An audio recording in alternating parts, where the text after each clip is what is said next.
Are you searching for the best in online black radio? Then go to blacktalkradionetwork.com, helping you filter through the noise. Real talk, black talk.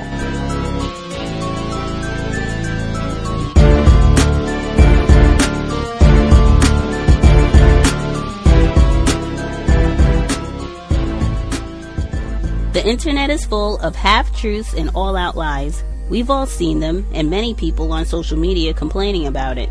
Here's your chance to show and prove. WorldAfropedia.com is a black-owned and operated encyclopedia. There are several thousand articles, but we need help. We can't uncover all the truth ourselves. So please, join us and become a writer, editor, or blogger for WorldAfropedia.com today. Every little bit counts. We owe it to the future generations to put the truth out there. Visit WorldAfropedia.com, the African-centered encyclopedia, a global database of African knowledge for the purpose of bringing about global African wisdom and understanding. WorldAfropedia.com. Mr. Fuller, yes, what do you say to the black people who live out in places like Clinton, Fort Washington, Kettering, and Largo, who side with the whites and say that the blacks who live on the reservation or in the ghettos are nothing but crazy, trashy niggas, and that they put themselves and they perpetuate the situation themselves, and they side with the whites? What do you say to What do you say about those black people? What do you say to those black people who say, well, blacks can make it, we've made it, and that it's their problem. The people live in the ghettos, it's their problem, it's not white supremacy. What do you say to black people? Well, you certainly don't. What do you say to black people who think there's no problem at all, that there's no problem? What do you say to black people who say there's no problem? Yes, sir. You say, well, you are entitled to your opinion. Mm-hmm. And that's all you say. Okay. And then you turn to the white people and say, now, don't use anybody as an example of a person with a problem except the person that has the problem. And I'm one. So keep talking to me. And if you don't want to talk to me, then that means that you are opposed to me, and we just going to act like we opposed to each other. That's all. Doesn't make any difference what the other black people do. See, we have a tendency to always want to turn around and see what the other black people are doing. Get away from that. In job situations, don't say, well, these black people just don't stick together. We could do this and you could. No. You step out on your own. The compensatory code, that's why I call it United Independent. It means that when you start down to the head office, and these 40 people that said they were going with you, when you start down there, before you start, that night before you make this big move, see, that's going to put your job in jeopardy, here's this long corridor right to that forbidden office where the decision is going to be made probably to put you outside, okay? All these black people for weeks have been telling you, yeah, man, I'm with you, I'm with you. Heck, we got to stand up. I mean, we're together on this one. As you walk down that hall, don't even look around. See, as they dart into side doors and corridors, the closer you get. So when you get there, you're alone. But you already figured you would be. And you just open the door boldly and go in there because you got your package together. That's what United Independent means. Don't ever wait around for the crowd. Yeah, but if you're going to go into a situation like that, the only thing that you're going to be successful with is probably, what they call them, the AK-47. Because, of course, the white supremacist is going to do what he wants to do to you once you step out. So, I mean, what do you do? Okay, I just mentioned something about a job situation. One thing that you want to remember about a job situation is what? Always put yourself at the center of the company. In other words, what's good for you is good for the company. That is your philosophy. In other words, you're saying anybody who's working against you is working against the company. See, always do that. Never say you are working against the company, the agency, that the agency is messing over you, the company is messing over you. See, I'm talking about words. That's what you're moving around. Always say, Mr. Griffin, we have some subversive activity going on around here. There are people who are undermining us in this illustrious work that we are trying to achieve. You say, well, Willie, subversive activity, That's pretty strong language. Well, that's what I have to call it, sir. That's what it is. There are some people who are trying to, well, who are these people? That's why I came to you, sir. I would like for you to find out, because I know you're a smart person, and I know that you have the staff that can do it. And so I thought that I would alert you. So you are gradually making yourself the center of the company. You know, they are working against the goal of this company. Now, it's not a trick, because everybody says that the goal of the company is to do justice. You ain't going to get nobody to say anything other than that. So you say you definitely believe in justice. So you know a whole lot about injustice. You got a long track record, so you can spot it. That's what you tell them. And that's not a trick that you are playing. You are undoing the tricks. All right? So this is the approach. This is the counter-racist approach. This is the best you can do, short of, you might say, doing something that's real harsh. But I'm saying some people who have tried it, it works. Believe me. But see, where black people make their mistake is that the company is against me. Company is always mistreating black people. This company is always... No, don't say that. You're using incorrect words. I know what you mean, but don't use those terms. See, who is the company? You are the company. So anybody who's working against you, and you're trying to do the correct thing, and you're supposed to be, is working against the company. That's the mathematics of it. So you call it to the attention of people who are supposed to be able to take care of it. And if they don't, well, then they become the suspects. Say, well, Mr. Griffith, I was in here 3 weeks ago, and this thing is still going on. I'm quite sure you've been busy and whatnot, and you just haven't gotten around to it. Because I know you would have stopped it. I did put the word out that you were going to. But apparently, some of these people are very, very arrogant. And, you know, so he's going to kind of brush you off and all like that. But persistence, that's another word you want to be familiar with. I have seen that word persistence come up over and over and over again, all down through everything I've ever read and heard about. You be persistent. There's a saying that if you don't have any sense, any money, and no friends, the one thing that history has proven is that if you are persistent, just keep on keeping on. The ant and the rubber tree plant, you know, the ram and the 1 billion kilowatt dam, it'll finally crumble if you're persistent. But now, holidays, like I say, should be spent doing something constructive. Just like everything that you do should be something constructive. I don't care what it is, and it's not stifling. I was talking to somebody just a little while ago before we started talking about the concept of work. Okay? Black people work anguishedly, you know, with anguish, in order to have fun later on. The difference between the victims of racism and the white supremacists, for the most part, in the Northwestern Hemisphere, is that the white supremacists build their fun into their work.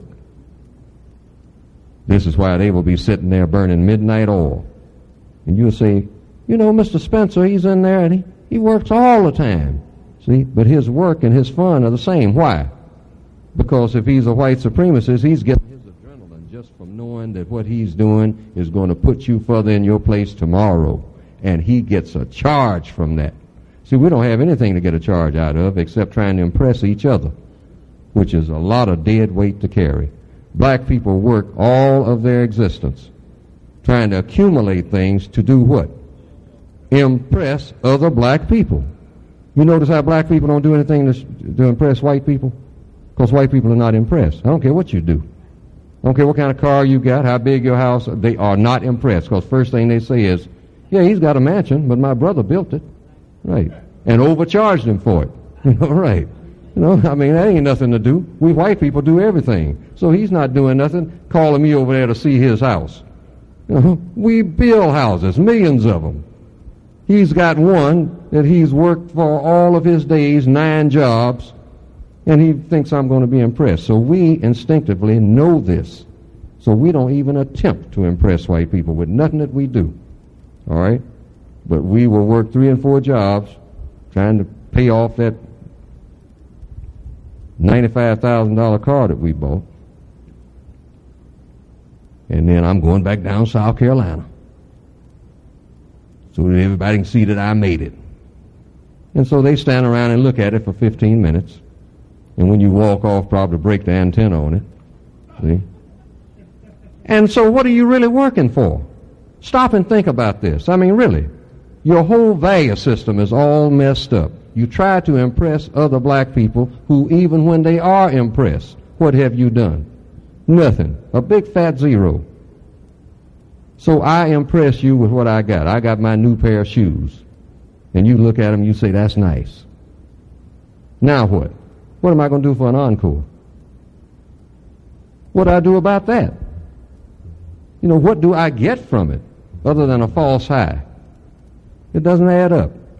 Black people, the code says black people should stop showing off to each other. Now, if you can afford to have nice things, by all means do so.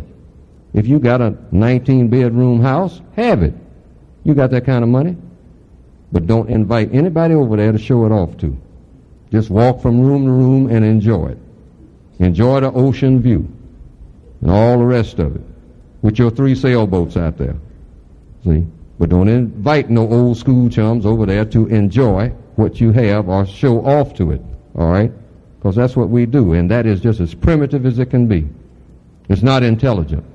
It's nothing. Because where did you get it? You got it from the white supremacists. I don't care what you did to get it. That's where you got it. So what are you showing off? You're showing off their thing. That doesn't make anything out of you.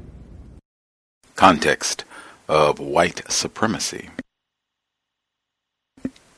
Gus T Renegade in for another broadcast, hopefully to share constructive information on the system of white supremacy. Today's date, Thursday, January 26th, 2017. So I have been told.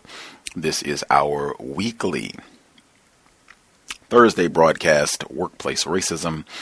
Please dial in, share your experiences, suggestions, problems as it relates to racism, white supremacy on the job.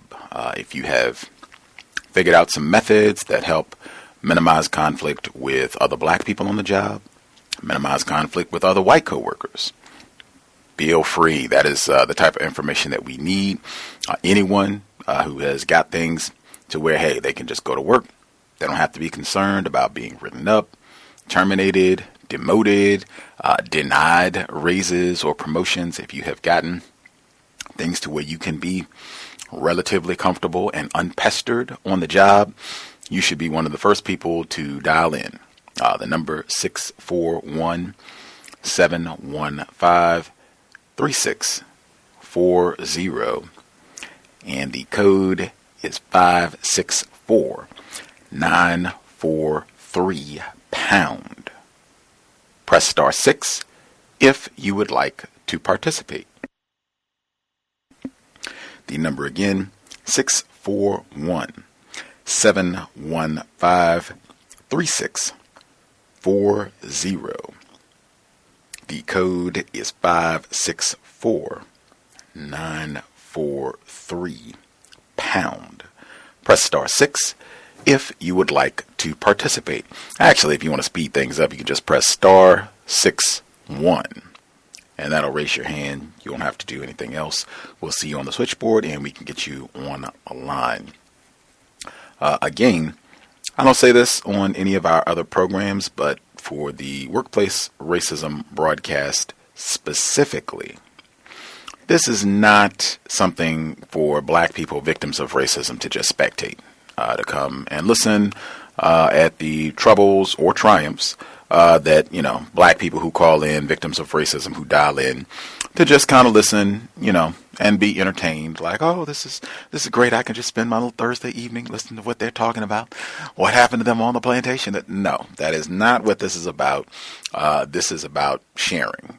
Dr. Welsing spoke about this regularly, and I totally concede it is not the most enjoyable, pleasant experience to talk publicly on a radio broadcast, no less, about difficulties that you've had on the job. A lot of times it can be stressful, embarrassing, humiliating, all of the above. to share. But I think it's so important.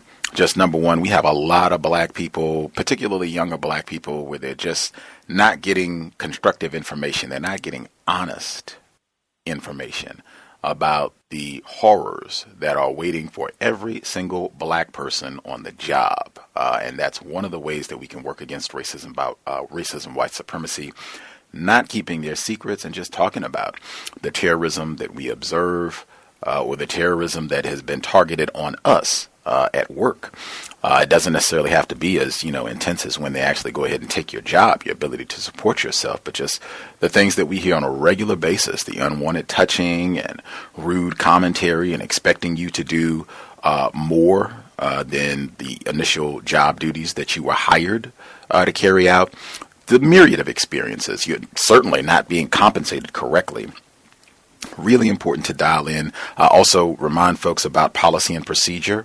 You do not want to wait until there is a problem, until you begin to be mistreated, to then go and glance at that policy and procedure. You want to read the entire thing. And I say the best way to do it is to just not read the whole thing in one setting.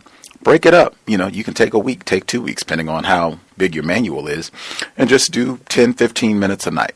You can sit back, find your most comfortable spot. For those of you who are, fortunate enough to live in an area where it's warm right now, you can go sit outside on your porch area in the evening sun and just take 15 minutes. You can have a little bit of tea, sit quietly, and just read 10, 15 pages and make notes about what's supposed to be happening. And then when you go on the job, you'll see, is the policy being enforced? Is it being enforced consistently, equally? Everybody being treated the same? You can see that. Then when there's an issue, you'll already know what's supposed to happen. You can just take a quick refresher so you know what the policy as stated in writing for your particular company is. Very important. You don't want to wait till the last minute. And as I've said, dial in and share if there are any interesting parts of your policy and procedure in terms of the wording that's ambiguous, that doesn't make sense, or if it looks like it's written in a way that would allow for manipulation, their discretion, so that they can mistreat you because they've got some vague language in how their rules have been written. But definitely share. This is not for spectators. Dial in, share your experiences, problems, triumphs, whatever it is. Black entrepreneurs as well. As always, if you are not able to call, you can email untiljustice@gmail.com, and I'll read your commentary on the air. You can get feedback that way. The address again, untiljustice@gmail.com. And I'll make sure to check my mail as we roll through the program. Folks already wrote in some of the workplace racism commentary we already had. So this is from our young scholar in the Bay Area. He calls in regularly. He's writing about his class, his high school class in California. In my history class, we have been learning about the Haitian Revolution. It was a cruel time where French colonists would export Africans from their land and put them on a strange island to work on the plantation from dawn until dusk. They were tortured on a daily basis with many different methods. The enslaved people were sick of being treated this way, so they started putting up forms of resistance against slavery. One of those forms being the practice of voodoo. The religion has been highly misinterpreted, especially by the Western media. When I was younger, I thought that voodoo was another form of evil witchcraft, where you place spells on people and summon certain spirits. This is all a lie. Voodoo is actually a way that slaves would gain their independence and dignity at the end of all the hard work they performed during the day. Europeans wanted to get rid of this and convert the slaves to Christianity. That is all I wanted to share. Young scholar talking about his work environment, which for young people would be the classroom. Next segment, someone wrote in. Okay, person said, I just wanted to share an experience that I had recently. I transferred into another school in the district. This means that I had a completely different schedule. Before my transfer, I was told by my suspected racist boss to put in grades for the school I was leaving, and that the teacher, who is also a suspected racist in the school I was transferring to, would provide me with his grades, being that the marking period was almost over. He was also transferring to another school in the district. I sent an email out to him just to confirm that he would be providing me with students' grades, and of course, I got no response. I waited a few days and emailed him again, no response. After I had transferred to the school for about a week, I emailed him once more. This time I CC'd the principal. He responded immediately. He stated the kids were graded off a participation and classwork, and he didn't have many grades. Excuse me. I responded and CC'd the principal again and stated that it would be good for us to meet so that I can get a copy of the grades he does have. He did not respond. Grades were due the following week. I emailed the principal and told him that the teacher had not gotten back to me and I will not be putting in grades for him because I didn't know all the students yet and had only been there about 2 weeks. The principal told me that it was the other teacher's responsibility and he will make sure that the teacher contacts me. The next day I noticed a text on my phone from this suspected racist teacher. Hey buddy, I've been a little busy planning lessons at the new school, and at the new school I am. It's been really hectic. Do you mind just putting the grades in yourself? I deleted the text immediately. On the same day, I let the principal know that I have not heard from him. He said, "That's strange." He said he contacted you. I said, "Yeah, that is funny. I didn't get any emails from him." The next day, the principal said that the teacher finally put in the grades. The following day, I checked the grades and they were in. However, I closely examined them and noticed that they were not valid. Students that usually have trouble in class received A's and some of the brightest students barely passed. It was clear that he just made up grades, not to mention that he did not put any comments down to support the students' grades, which all teachers in our district are required to do. With all the bogus grades, no parents complained. Everything was fine. This happens quite often. I have even heard administrators admit that most teachers make up grades. I would advise any attempted parents that suspect that their child's grades could be invalid to ask the teacher who provided the grade to show evidence of the grade given. I think this would help a great deal because many teachers make up grades, especially in schools that are mostly non-white, specifically black schools, because they know that parents will not check and they believe that their child's grades are accurate and justified.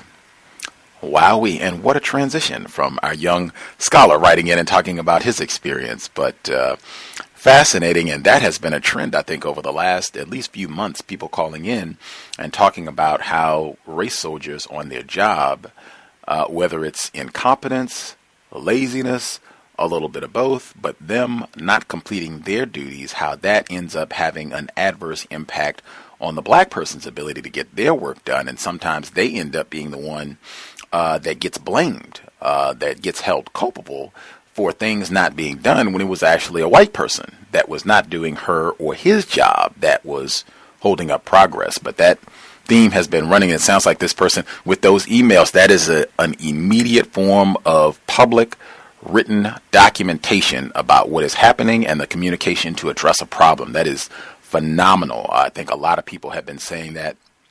Mr. Edward Williams Emmy, I think Roz, I think a lot of folks have been saying that anytime when you start having issues like this, to go ahead and do those emails and do the carbon copies and what have you, so that other whites, particularly more powerful white people who have the ability to get things rolling, if that means getting somebody fired or whatever they need to do to get the problem solved, copying them in the email. That way everybody has electronic documentation of what was said, when, it's date stamped, time stamped, and this is how we responded. So sounds like the person did a great job and had some great counter-racist suggestions. I have other people that wrote in. I will get to their commentary as we go. We'll get to the phone lines, people that dialed in. The number 641-715-3640. The code is 564943 pound. Press star 61 if you would like to participate. Again, star 61 if you would like to participate. I'll see your hand. We'll get you on the line. Also, really quick, we are officially on SoundCloud as well. I contemplated live broadcasting on SoundCloud as well. Decided not to today. I might do so in the future, but the archive for today's program, it will be on SoundCloud, as will all future C.O.W.S programs. And if there are folks who, if we have anybody out there who is bored, or you have free time where you would like to help in uploading the 16,000 archived episodes of the C.O.W.S chronologically, so that they'll all be at SoundCloud, drop me a line, an email. Some folks said that they'd be down to volunteer, but it certainly is not going to happen unless we have help. That's just a massive amount of moving and uploading and a whole lot of work. So if we have folks out there who are bored or need something to do constructive with your time and energy, let me know. We can put you to work and see if we can get those programs archived at SoundCloud. But all the future broadcasts will be there. Even the program we did yesterday is already at SoundCloud, and I think it's soundcloud.com/RWSWJ. Right on. Folks who dialed in who have a hand up, line should be open. Feel free to participate.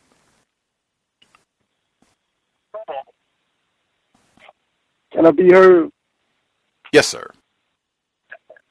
Hey, y'all, how everybody doing, man? It's Key Man 713 calling from North Dakota. Man, I nearly fully said, man, 'cause I don't like working. I don't understand the concept of it. People say we need it. But I ain't been able to join in, man, 'cause it's been kind of rough, trying to work two jobs. But I've been hearing, listening, to the archive or whatever at work. And I kind of feel like somebody else will come. Like, it's very, see, like when I start getting into looking at racism, I see it in everything. And it makes it real hard for me to function. 'Cause I ain't the type of person where I can't smile, and I can't act good around white people, right? So anyhow, the things what's been going on with me at work, right? So first thing, I work in a plant, man, like a uniform. Then every month they have these safety meetings, what they call safety meetings. And so we go up in there, and you got the head maintenance man, the foreman, the HR lady, and the GM.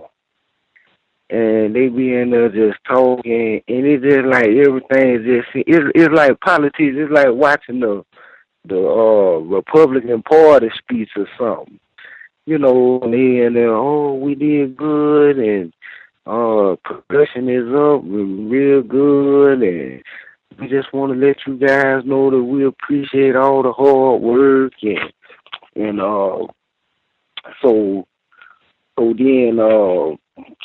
we get paid holidays, right? So how it go is the day before the day that we off, you got to work the day before you off and the day after you off in order to get, holiday paid for. So that Friday before New Year, I ended up having to go to court that morning, but I got to work by 9 o'clock. So I worked from 9 to 4:30. So then I get paid. I'm like, I see that, it ain't come out right. Well, I seen the white man that morning. I come back, I say, hey, when you get time, let me get with you and look at last week because my check ain't right. So now this cracker here, I don't, it ain't nothing that I try to do or nothing, but it's just like I always look at people, and he can't look at me for some reason. His eyes be moving and stuff. So he was like, okay. So then I ain't see him no more. So around about 2 o'clock, I go up to the HR lady. And I told her, I said, man, I'm trying to see if I should have got paid holiday, you know what I mean? So she pulled it up on the computer. She was like, well, yeah, you came in Friday. You worked from 9:06 to 4:30. You should have got paid holiday. So she called the white man. He done went to my night. She called him. When she on the phone with him, he tell her exactly why. See, he went in the computer and took the paid holiday from me. And he knew exactly why he did it. And he said it. But when I stopped him, first thing in the morning, he ain't like, he didn't know what I was talking about. Like, he was going to get with me later on and investigate and find out, But see, that's one thing. And see, Gus, you always say white people lie, right? But now deception, like being deceiving, see, that's just like lying to me. If a cracker got moving eyeballs, like he can't look at you, it's something going on. So with that, and then another thing happened, right? What I noticed, it's been a lot of Africans come here, right? Matter of fact, we got a whole bunch of. Now, one thing I see, white people don't mind hiring Africans. See, they from the continent, they pretty much get on faster than the slave will, So they and like Dr. Kirby saying, see, when you effeminate, because see, I noticed that these gay Africans, like the feminine Africans, they have them working around females, the white women, they got them all up there, and so what happened is one of the white supremacists said something to one of the girls and made her cry.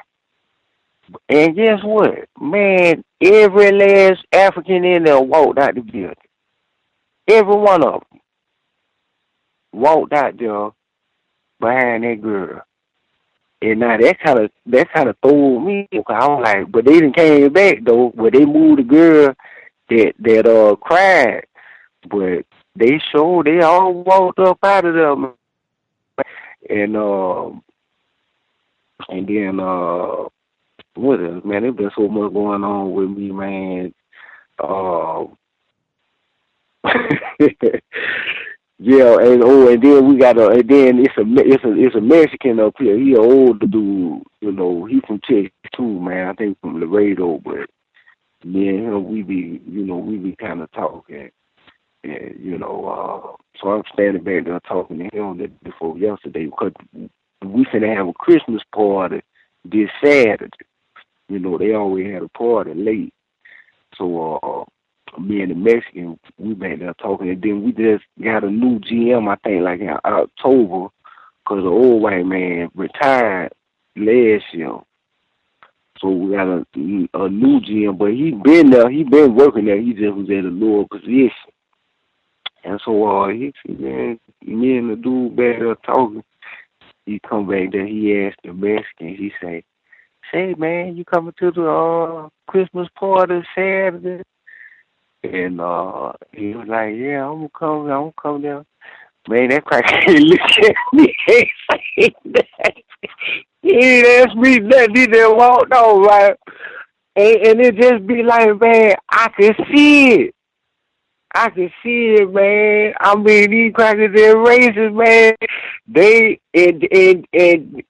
and no matter what they say at work, it's always something different than what they trying to portray it as, you know.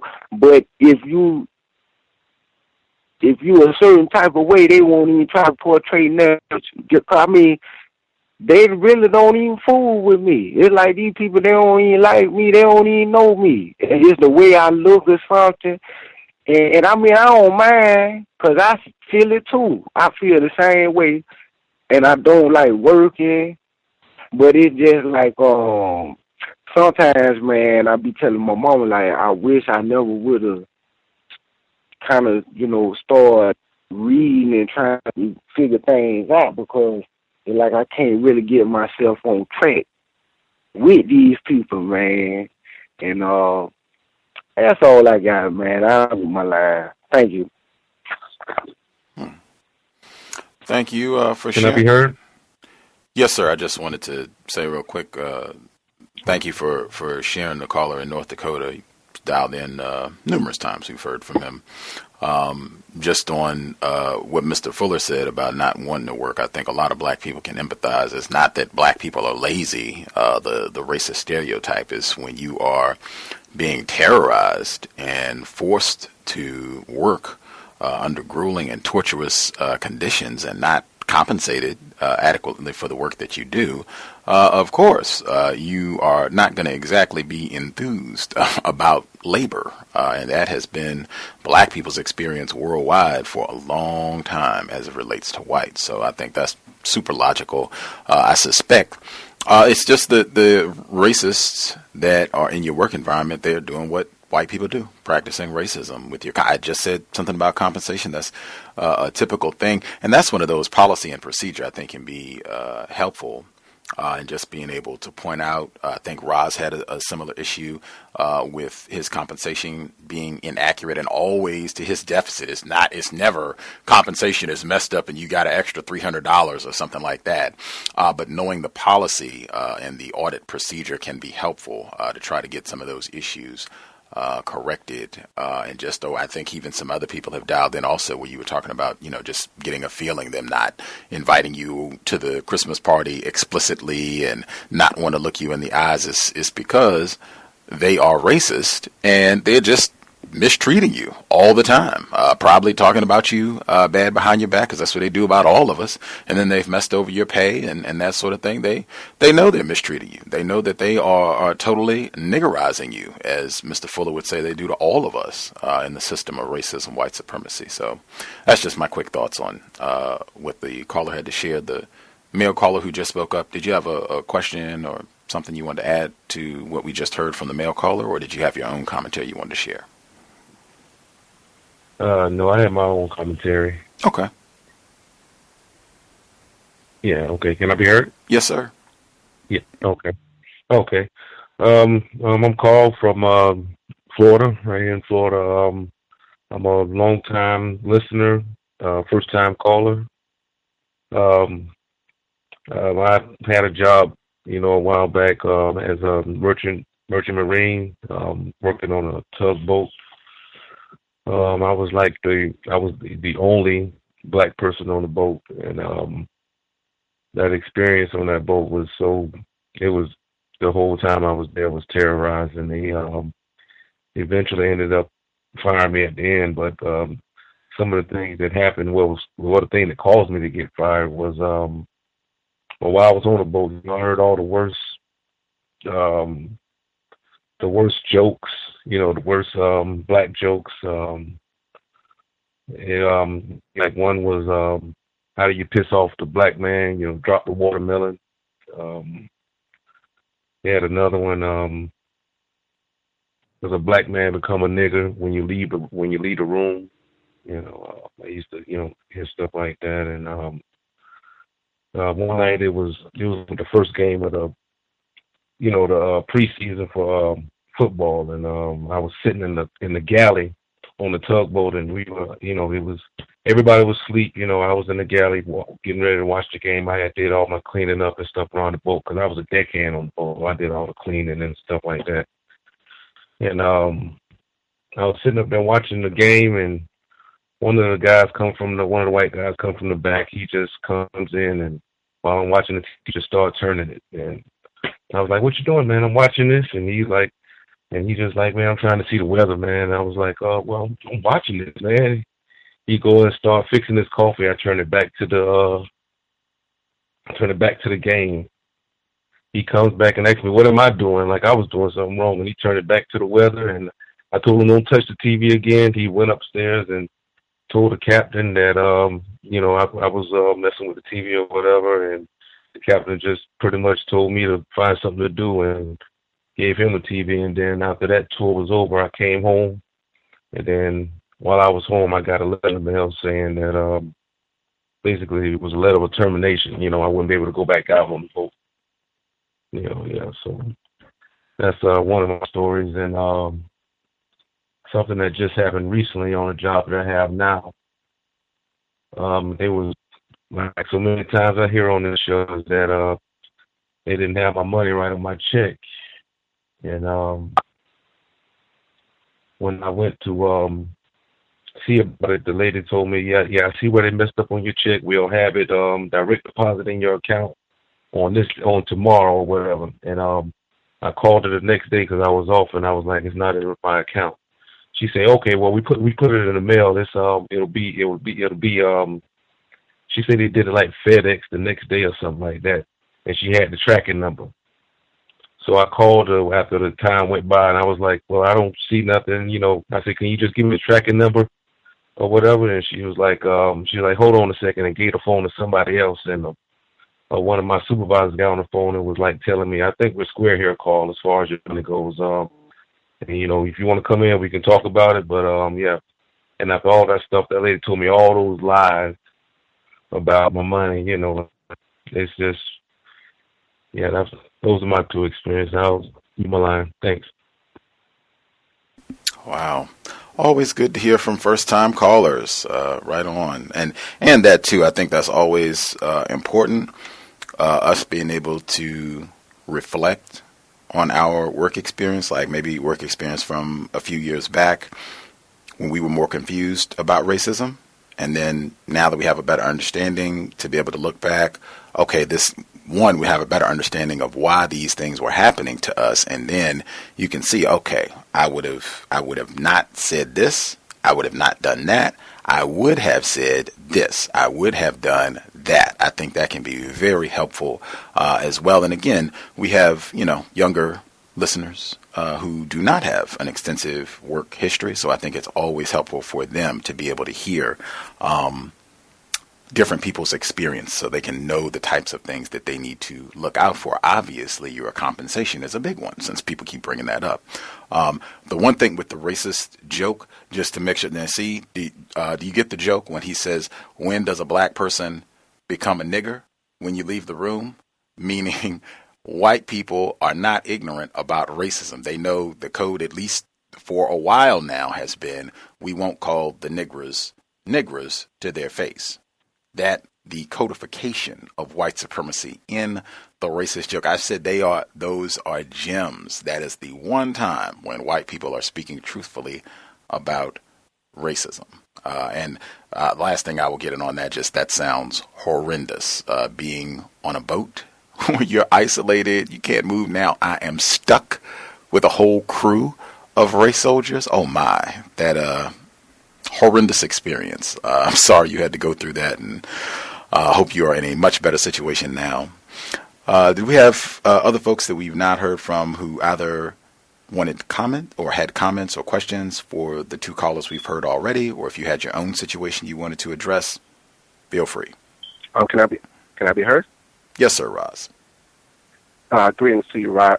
Greetings to you, Gus. I'm calling you me. Greetings to you, Gus, and to the other callers and the listeners. To the caller that just spoke, I just, like you said, I can't imagine. Just the whole idea of the TV being the catalyst for him being terminated reminds me of prisons. when the prisoners are fighting over what channel they're going to watch in the mess hall. That is just horrible. My dad actually was a merchant marine, but he was a merchant marine in Trinidad and Tobago, so it was him and his brother. So they were on a boat full of black people. They traveled all over the place, but my dad never told me any stories of racism that he experienced on the boat, but at least he had a crew full of black people, so I can't imagine to be the only black person on a boat full of racial terrorists and traveling with them on the water. It makes me think of Delectable Negro when they discuss the boat, the Essex, when they ate two of the black sailors on the boat because they got stranded and they had no food, and essentially starved two of the black workers and basically ate them. So that's just the most horrific thing I could think of. I'm sorry to hear about that, and I hope that the situation you're in is much more palatable, even though nothing's palatable in the system of white supremacy, but hopefully it's better than being trapped with them. To the caller in North Dakota, wow, that is just a really tough scenario too. And it's something that they do is that they and it's good that you were able to peep the body language. That's why I say it's really good to get into body language when people can't look you in the eye and things of that nature, and other signs that they give that they're doing something unscrupulous. You're just not aware of exactly what it is, but you get that feeling in your gut that lets you know that they're practicing racism, white supremacy. That's something that I always implore black people to do, is to really study body language. There's great books about it and articles that'll give you insight on just how to read people, and sometimes it can save your life. Also, to the young scholars, speaking of the Haitian Revolution, I love the young scholar. I wish him the best. I think he's highly perceptive and extremely intelligent young black male, and I wish him nothing but the best.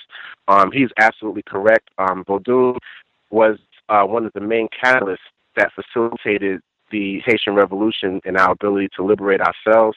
I've talked to many African traditional priests, and I've had the experience myself, and I've been told by them that they believe, just from their position as high-functioning spiritual practitioners, that one of the biggest catalysts for the liberation of black people is African spirituality. It is something that I've experienced as well, just having readings done and following the spiritual precepts of our ancestors has very much helped me navigate the system of white supremacy. Even at times, you might get a reading that'll tell you a specific job, that you're going to get that job, and you might think, just based on the interview, you didn't get it, but you get it because the ancestors have already told you it's yours, and it's yours. So I find that African spirituality in some cases has superseded the system of white supremacy as far as facilitating sometimes my ability to navigate the system. So I think that was really beautiful that he was able to bring up, and it's something that, hopefully that more of us think about. I did have a couple of things that I wanted to speak on myself. One is I had a supervisor. I was actually sick. I'm still getting over, weirdly enough, I had oral surgery last Wednesday, and literally right afterwards, I ended up getting asthma-related bronchitis. So now I'm just trying to get myself back to 100%. So if I sound a little weird or I sound congested, that's probably why. But I was talking to my supervisor. We had a meeting, a team, and she discussed going to the women's protest in Washington, D.C., and she said that it was great to see all of these different people of different races who got together with this one purpose of, I guess, trying to let Donald Trump know what they thought of him and his presidency. And she said, which really made me think, she said that she saw that people really cared about this country. And when she said people, I'm thinking white people, because the only people running things here are white people. You're white. You're a racial terrorist yourself. And all of the just speaking of all of this racial harmony is nauseating because it's not the truth. And essentially when she talked about that, she talked about something that took place when they were traveling along the route of the protest. She talked about there was a church that she passed, and when she passed the church, some white woman was ringing the church bells. And she started ringing the church bells as they were passing with the Star-Spangled Banner. And people stopped in the middle of the street and started singing the Star-Spangled Banner as this woman was playing it with the church bells. And she said the woman had done this multiple times, and at one point she came out and waved at the crowd, and the crowd went crazy and gave her some sort of accolades for doing what she did. And I had a coworker, black male coworker, that I'm really, really, really close to, and he's helped me quite a bit, and I've helped him.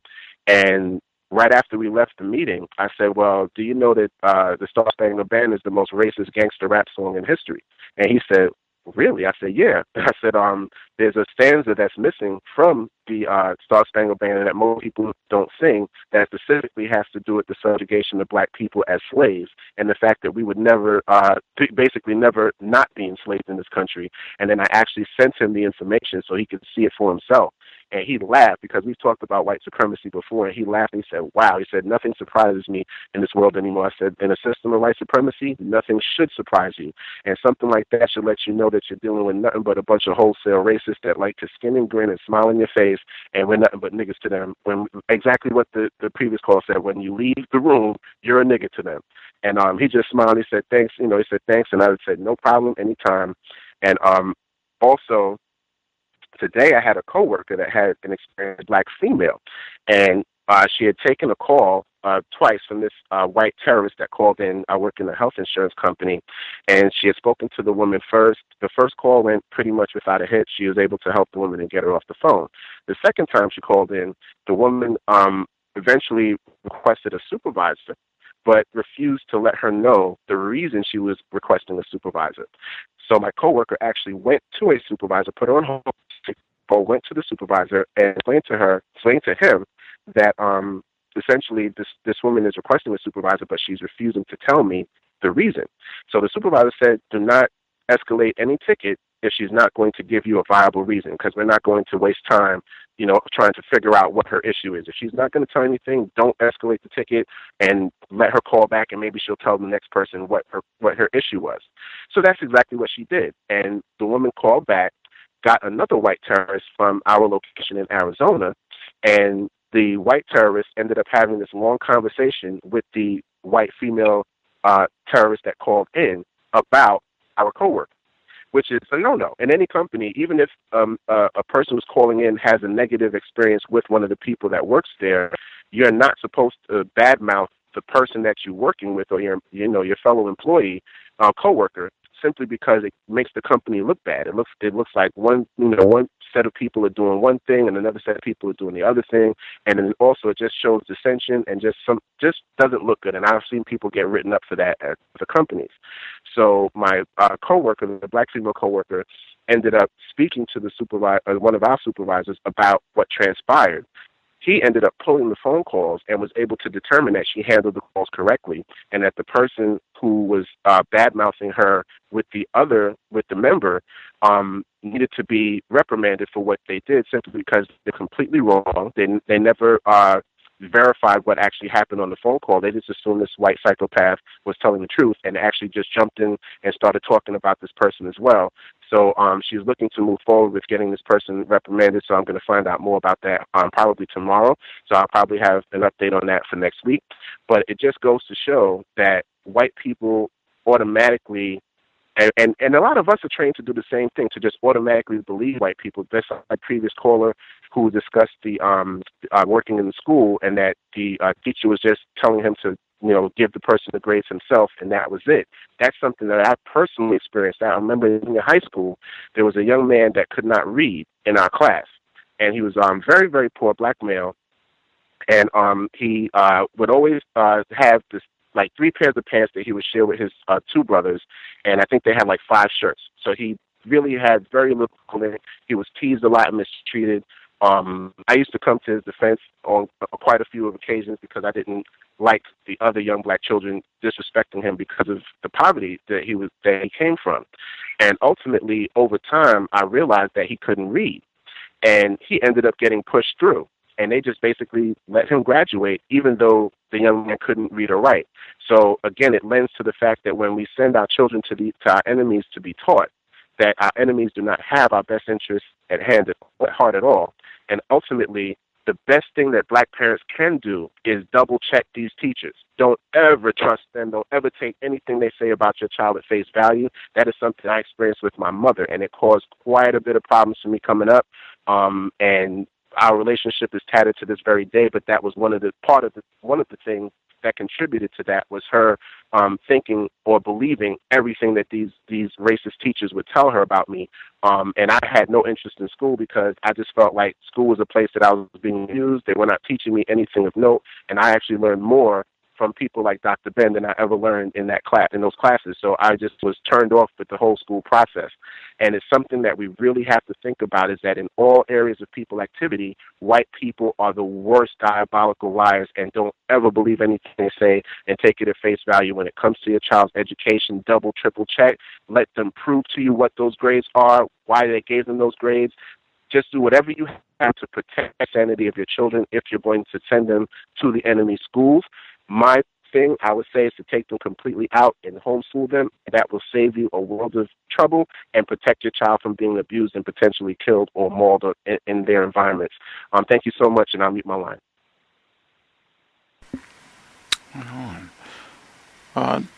Other folks have commentary. You all are A+. I would even say some of you all are much more courageous than myself in being willing to reach out and share constructive info with other black people on the job. Seems like, at least a number of you all have had positive experiences where the black people you've shared the information with have been receptive. So right on. Great examples of black self-respect. Other folks? Yes, sir. Rob in Wisconsin. We can hear you.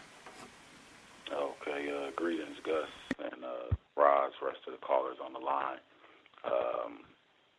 I'm still growing, and I want to say thank you to the first-time caller. Thank you for participating.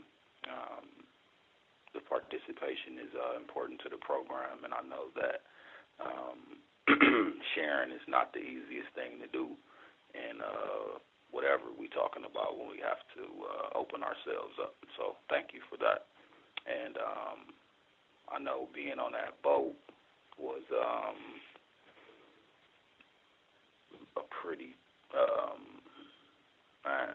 I would have been scared, just being honest. So thank you for sharing that as well. I had the same observation as Gus did, being isolated like that. And the observation I had was hearing the nigga jokes, and then at the same time doing all the cleaning. So thank you for sharing that. And I got a few observations from the classroom from today and earlier in the week. I shared last time and expressed that I had an interaction with a black female that didn't go too well, and I excused myself from the classroom. So today, when I came back in, I was late, unfortunately. So when I got in, it was some information that I didn't get, and the teacher referenced me leaving the last week, and I said that I was feeling ill, and I didn't reference what happened last week at all. And I noticed that the black female that I had the negative interaction with last week, when we broke into groups, she was actually in my group, and I noticed that she was being extra helpful, and seemed like she was going out of her way to be extra nice. And I think that was a positive. I think that was something positive to report this week. By me not responding and then not referencing the situation, just kind of diffusing it, seemed like it worked to have constructive interaction between black people. Okay, and so earlier in the week, I got a gym class, a white male teacher in that class, and he was talking about something that's going on in Milwaukee right now. We have a situation with lead in the water. They saying it's the pipes that's leading into the house, old pipes or, whatever. So when he started talking about this, he started to say that certain communities have been affected by this lead in the water. But instead of saying communities, he said certain houses. And, he kind of cut his eyes at me when he said that. I'd like to see, I think specifically if I caught it, because I'm 36 and I'm probably one of the oldest males in the classroom. It's a older black female in the classroom, maybe 50. Everyone else in the classroom, I would say, just graduated high school. And so I noticed that when I spoke in the class, he started paying attention to me. So he was referencing the shootings in Chicago. I forget specifically what he said, but I noticed him cutting his eyes at me as well when he said that. I think checking my level of confusion. And my response was just to act kind of confused. I've learned that not being the quote-unquote outspoken, militant, radical Negro hasn't worked in my favor. I think more of a spook-by-the-door approach is more effective in the battle that I'm engaged in right now. And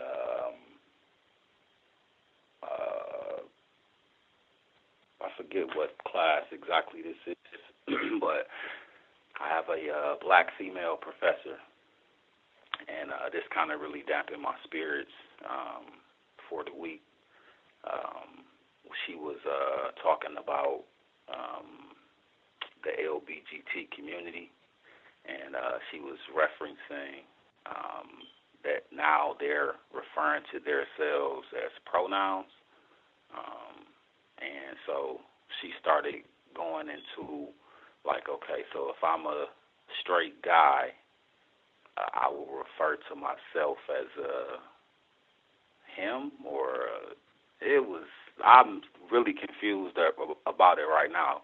And I expressed my confusion. Like, she was explaining it, and then she was trying to move through the content quickly. So she was like, everybody got that? And I was like, nah, I'm confused. And then when I expressed my confusion, man, she went into about a 15, 20-minute explanation of how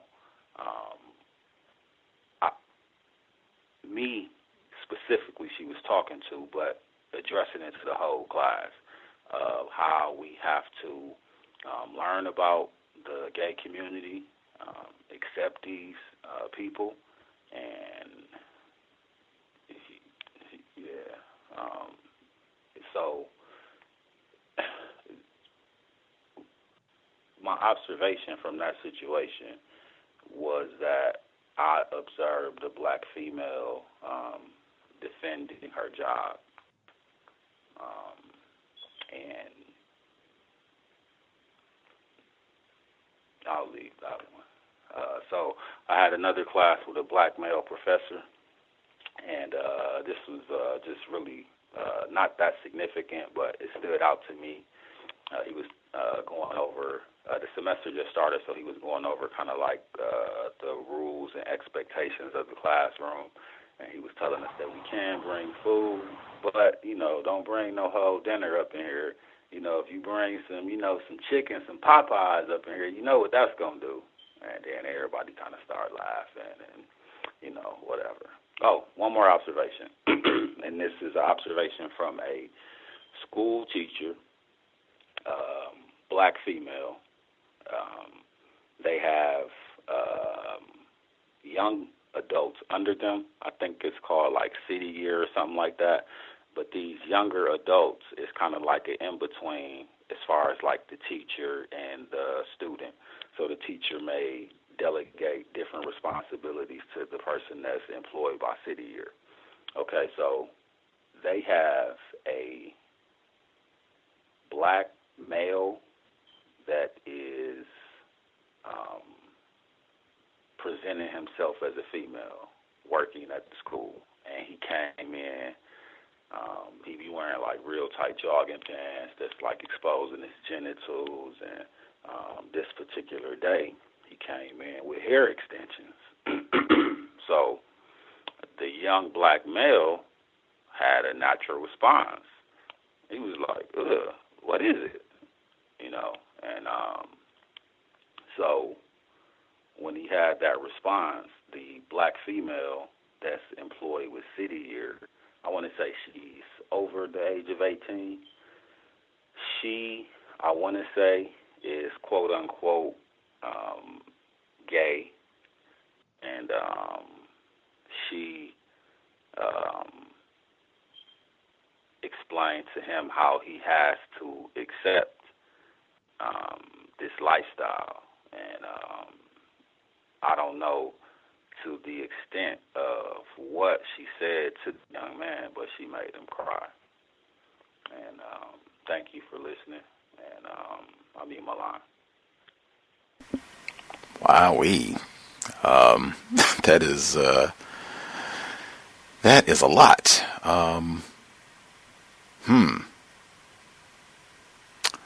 I will make sure that I get in. I think the black self-respect aspect should not be minimized or overlooked. I think that's really important. Last week you talked about the conflict that you had, or it was certainly uncomfortable for you and feeling like she was being discourteous or hostile in the way that your interaction went. And then this week feeling just the way that you handled it and trying to move forward and not going back at her and that sort of thing, feeling like maybe she was trying to overcompensate and be extra nice this time around. Like, hey, if all of us, Gus T Renegade, you can put my name at the top of the list. I think all of us, I think the better we can get at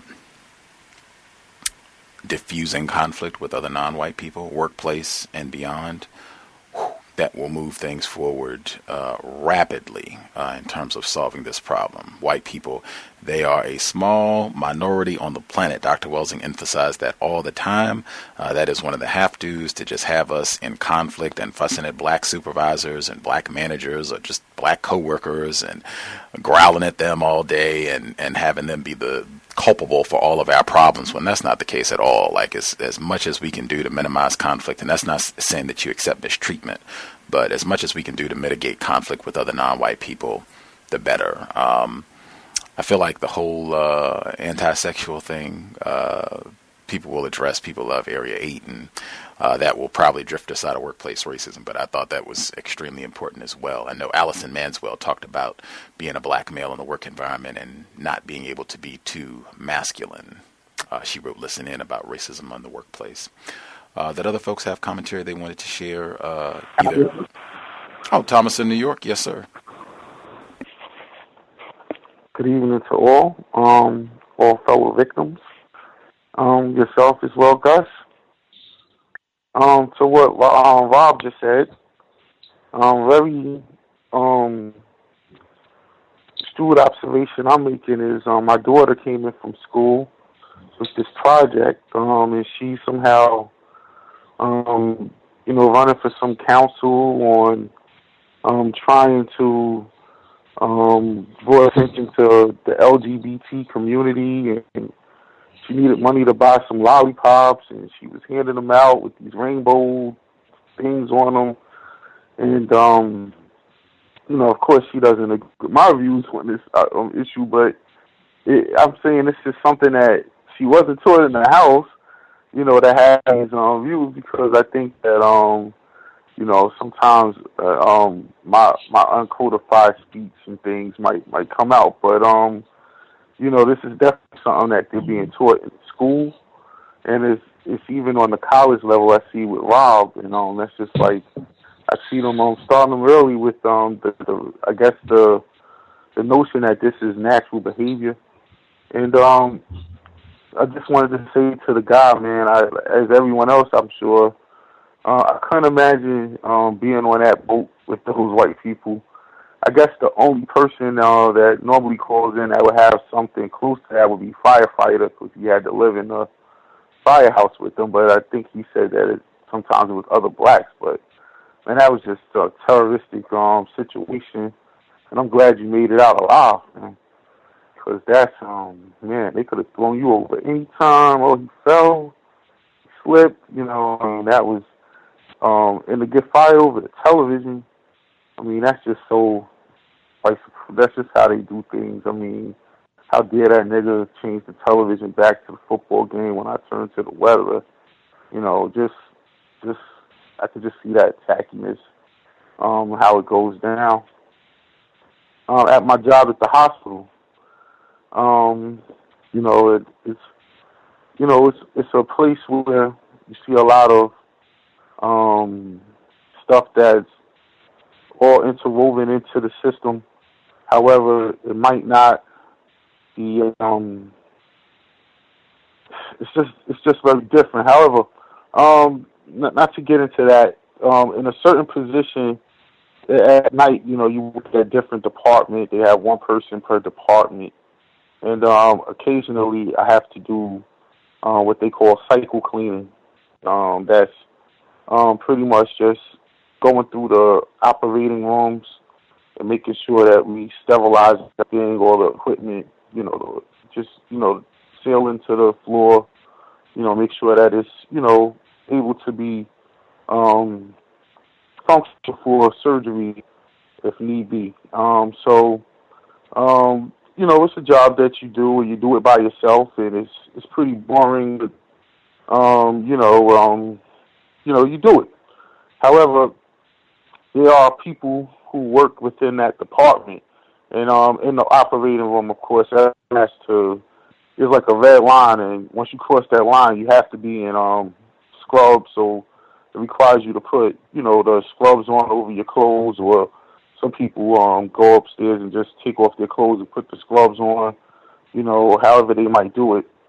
And there's certain technicians that are always there on duty. I guess they prep the rooms, you know, and they also are there just in case, you know, an emergency. I work overnight, so in case something emergency happens and they have to do an emergency surgery or whatever, which happens often. The people who work in there is 3 at the overnight, and there's always 2 of them there. It's a Filipino lady, a Filipino man, and a white Polish woman. So before I started working within this department, I trained with another black male, and his conversation with this white Polish woman, and this is someone with a real strong Polish accent, and I would say she's in the late 50s, maybe early 60s, and he has very sexual conversations with her, and you can kind of see, you know, he's trying to turn her on, and it does, and I don't think that he would ever, you know, have sex with me, but you never know. But either way, you know, it's like he just makes comments, you know, and it's usually always a comment to the effect of, you know, how he would do, you know, someone or whatever. So I only trained with him 2 days, and I went through that for 2 days with him. This is months ago. And since then, I've worked in this department, you know, maybe 20, 30 times. And some of the times, she's one of the 2 techs there.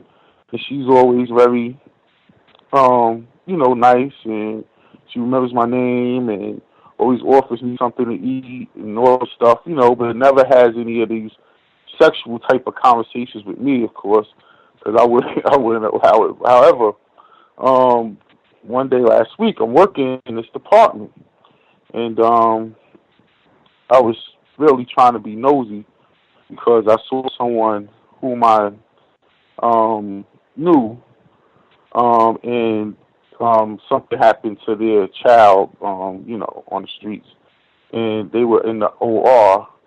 So I was working in the OR, so I decided, you know, I told them I'll get some information. So I decided to be nosy, so I, you know, went over to her, and she, you know, told me what I wanted to know. And she started this conversation with me. She says, you know why I started working in the operating room. I said, no. She said, oh, I came to this country 20 years ago, and I was working with this doctor. And I wanted to be like a, nurse aide, but I chose to come to Jersey City to work in the hospital because they had a lot of black people. And I said, well, really? Why? And the guy who I work with will always say, oh, she cries when stuff happens to these, always, when someone gets shot or something, she cries or whatever. However, she said she was working with this doctor, and he did a surgery on a black male, and the whole time that he did the surgery, the male's penis was hard, and she never saw anything like it. And since then, she's been fascinated with black men, and that's why she works in the surgery. I said, wow. So I just, thought that was very interesting. Anyway, yep, exactly. Just very interested. I don't, speak to the person often. I generally, when I do that department, I, put myself in the room, and I do the work.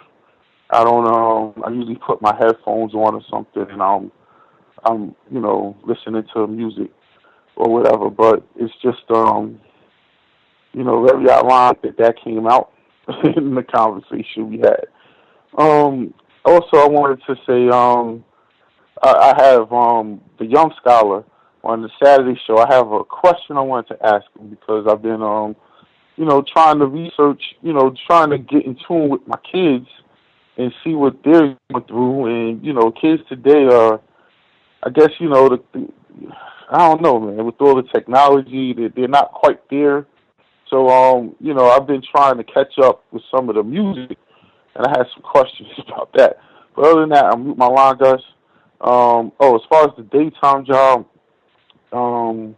as I told you, they brought back the gentleman whose place I was taking, but he had cancer. He's a young black male, but he calls himself a Native American, but obviously black male. And he, I feel sorry for the the brother, but he's come back and he's able to work a half a day and maybe 3 days a week. And as I told you last time I called in, he has displayed uncodified behavior. However, I come to find out that he has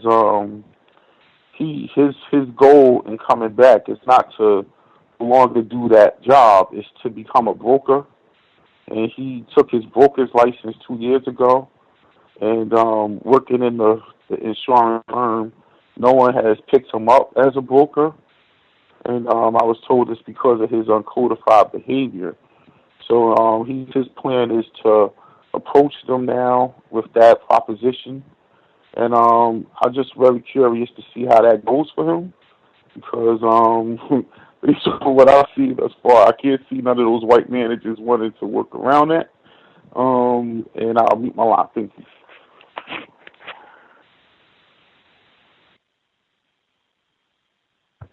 Hey, Gus. Yes, sir. I wanted to know if I could speak to something that Rob discussed about his interaction with one of his professors.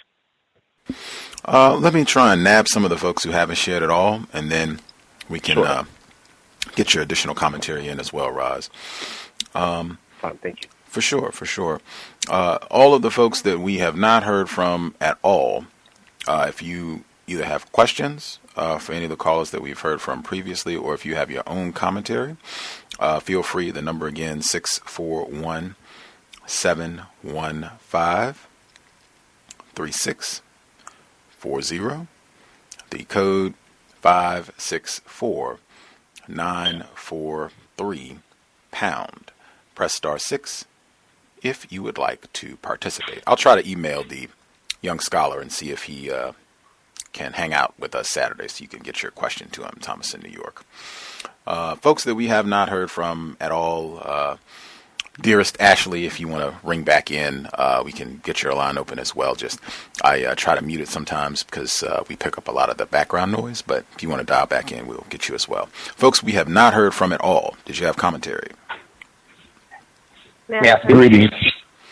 A lot of people. Female caller. Yes, hello. Thank you for taking my call. This is Jay from Ohio. I called actually a couple, I think like the week before last, and I was explaining like my situation, also my mother's situation as far as her supervisors or managers wanting to discipline her because of the discretion that she used on when dealing with an issue with an associate under her that she had spoke to or whatever, with who they saw that as a friend of hers. Well, she ended up trying to fight the reprimandment or what have you with the HR department, and she quickly learned that that didn't matter anyway. She also said that one of her supervisors had made like the real tacky comment of, and it was a white female who had said, and you wanted a promotion, as if like she was such a horrible supervisor, and for her to think that she should qualify for a promotion is just preposterous. My mother told the HR people that the HR lady I'm thinking it was also another white person, or maybe it was an Asian lady, a non-white Asian lady. But they basically just said, oh, well, she just shouldn't have said that, and just left it at that. I just wanted to share like a past experience when I was more confused than what I am now. I think I've actually listened to the archives and just hearing of my mother talk about how this one white lady was trying to offer her child some candy and just wouldn't let up about the candy. Well, at my job, I ended up getting into, not necessarily an argument, but having this back and forth with a white associate in a different department about something that I had worked on, and he was very rude, also very tacky in the email. I ended up going to my supervisor saying, hey, well, can you please make sure that he doesn't contact me anymore? My supervisor is the same one I have now, also a white man. And I don't know what he said to either the other man's supervisor or the other man, but I ended up never speaking to him again, or never having to have an email exchange with him again. Well, fast forward a couple of months, we have a training with people from different areas, different departments, and he happens to be in the training, and he ends up sitting across the table from me. Well, throughout the training, I asked the trainer questions, and probably no less than 3 times, he's answering the questions that I'm asking. Now, the gentleman has never worked in the same area as I have worked in. Basically, he just kind of, I don't know what he did, but he never has actually done what I have done in the company, and I've actually verified that through other people. Well, that didn't stop him from still attempting to answer my questions, even though I was actually directed towards the trainer. I'd even have to say the trainer's name before I asked the question, just to try to, bring it home to him that I'm not asking you the question, not even looked his way, because I recognized immediately who he was. And of course, as the white people in the training, even like his supervisor, his supervisor was there. No one said anything. No one suggested, hey, she's not asking you the question, nothing. They just all remained quiet. Well, one day someone brings in donuts, and I don't know if it was him who brought in the donuts or somebody else, and they're asking everybody if they want a donut. I said no, and he kind of like asked me at least several other times, like, well, it's not that bad. You can have one donut. I'm like, no, it's not. Donuts aren't really good for you to eat. And he's like, oh, well, here's an apple fritter. It has fruit in it. And it kind of made me. I was kind of a little bit angry, but then it's also it was ridiculous because it was like he could barely fit in one chair. So to take dietary advice from him would be ridiculous. So I still, remain calm because I was definitely one of the very few non-white people in that training. It was, I would say, more than 70 to 80% white people, white males and females in the training. So I just tried to keep calm and try to get through the rest of the training. But that's all. I just wanted to share that. Thank you for listening. Wow, that was Saturday when the black mother called in to tell us about going to a white office area, and this white woman kept insisting that she give her child some toxic sugar or whatever substance or what have you, after the mom had said no, and she just kept insisting. A+ in terms of managing your emotions and not getting angry with this white male race soldier in the training. I've seen that before myself, where a racist, they will mistreat, violate a non-white person, and then they will come back and, it'll be some trinkets or a sandwich or whatever, something really tacky, like, oh, this is my peace offering. Let's be cool, bro. You're my guy again, or you're my sister again. Come on, we're in it. Come on, what can I do? Let me take you out to lunch. Come on, what can we do? And just all of that. No thanks, I'm good. Let's just get back to it. That's always my view of how that sort of thing should be handled. Was it you who dialed in? I think I might have the when you called in about your personal situation before early, was it that you were experiencing any frustration on the job now that you were just trying to get information about, since you become less confused about racism, or was that someone else? I'm sorry, can you, my phone cut out. Can you repeat the first part when you said, was it you who, and then it cut out? Was it you that called in to tell us about just being frustrated on the job since you got a better understanding of racism and it's been difficult just being with the racists on the job, or was that someone else? It actually might have been someone else because I actually work at home, but there has been frustrations, but I've definitely been able to deal with them better, especially because of this show. Oh, right on. Thank you for clearing that up. Yeah, it's a great anecdote from the past, and I guess we'll have to see how things evolve with your mom unless they resolved the situation, just making some tacky comments that, of course, a black person doesn't deserve to be promoted or to get a raise or anything else unless things got resolved there. What to expect? Tacky, trifling, terroristic. That's about, as much as it's going to be. And kind of going back with your mother's situation, going back to what Mr. Fuller talked about at the beginning of the program, just having that in mind, regardless of what your title is. Even if you become, in the White House, you're still a nigger in the eyes of these white folks, and they are going to remind you of that. Even if they don't do it every day, they will remind you of that. And as a victim of racism, one thing that we can do is to make sure that we remember that so that we're not caught off guard or surprised about what our position is. I've heard a multitude of people speak up before, so the other people that we have not heard from yet, if you had questions or commentary, feel free. Can I be heard? Yes, sir. Greetings, everyone. I've been listening to everybody else, and it's very interesting, everybody's weekly account of workplace racism. Just would like to say that as far as a retired firefighter myself is concerned, I heard my name come up. Yes, it could be a hostile environment. Just have to be careful, in the fire station. When I first got on, actually a lot of these fire stations used to be some white person's house. So imagine you're in something as small as a 3-bedroom, 2-bath house-like situation.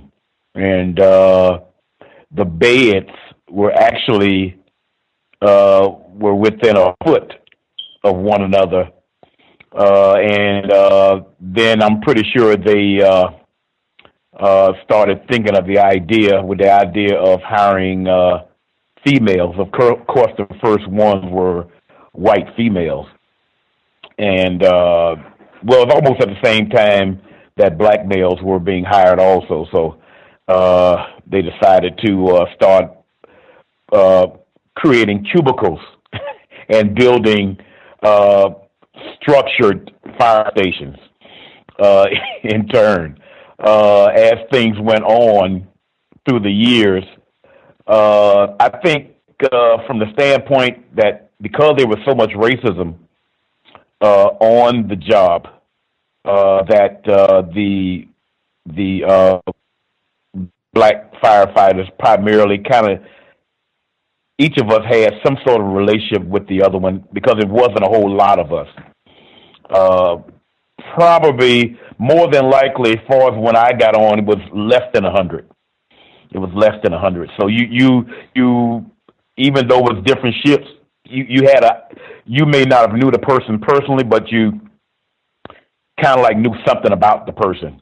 And then with the advent of organization that is called the Progressive Firefighters, which is actually the Black Firefighters of Dade County Fire Department. You form relationships in an environment where they make attempts to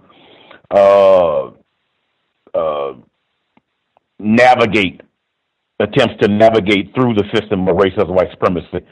So that's more or less could be a constructive environment also. And when you see the person on the job, basically it can be a constructive environment for the most part. Although it sometimes it didn't. I would say that. Last 5-6 years of the retired firefighter's career, I was driving the fire truck. So while we were going on that call, I don't think nobody would be messing with me then as a routine route going to a fire call or a rescue call. It depends on what it was. That you're not going to mess with a driver as far as that's concerned, at least not at the risk of your own life. Moving on. Presently, as a high school football coach, is in the process of recruiting, and the high school young people would be in the second of next month signing scholarships. The Division I college is different, as everyone knows. There's different divisions. The Division 1A schools primarily have already know the people that they want. They've been knowing it for a while, actually, and just waiting to sign them to athletic scholarships, so to speak. But there is a lot of opportunities that are left over. The only problem is, especially when it comes to black males, who primarily that's what I deal with, as a lot of people on this program know, there's a lot of hype with the idea of not so much about, as Mr. Fuller has said, go to college to learn something and to get a diploma, but is primarily use college as a stepping stone to go to the NFL. There's a whole lot of hype on that, and we as a staff spend our time, because primarily as I mentioned before, the people that I purposely work with are non-white black males. I would not work with a white male who's in charge of the coaching staff. I would put up with a white male that may be on the staff, which it has not been many over the many years that I've been coaching. But I would not tolerate and be in an environment where a white male is directly in charge of the football team. But nevertheless, in that environment, we spend a lot of time counseling, sharing with the young guys about the transition from high school to college and what you're supposed to be going to college for, and that sort of thing. And it takes up a lot of time because we have a lot of competition, unrealistic and negative competition in that light. Last thing I would say, I'm just going to give the case point.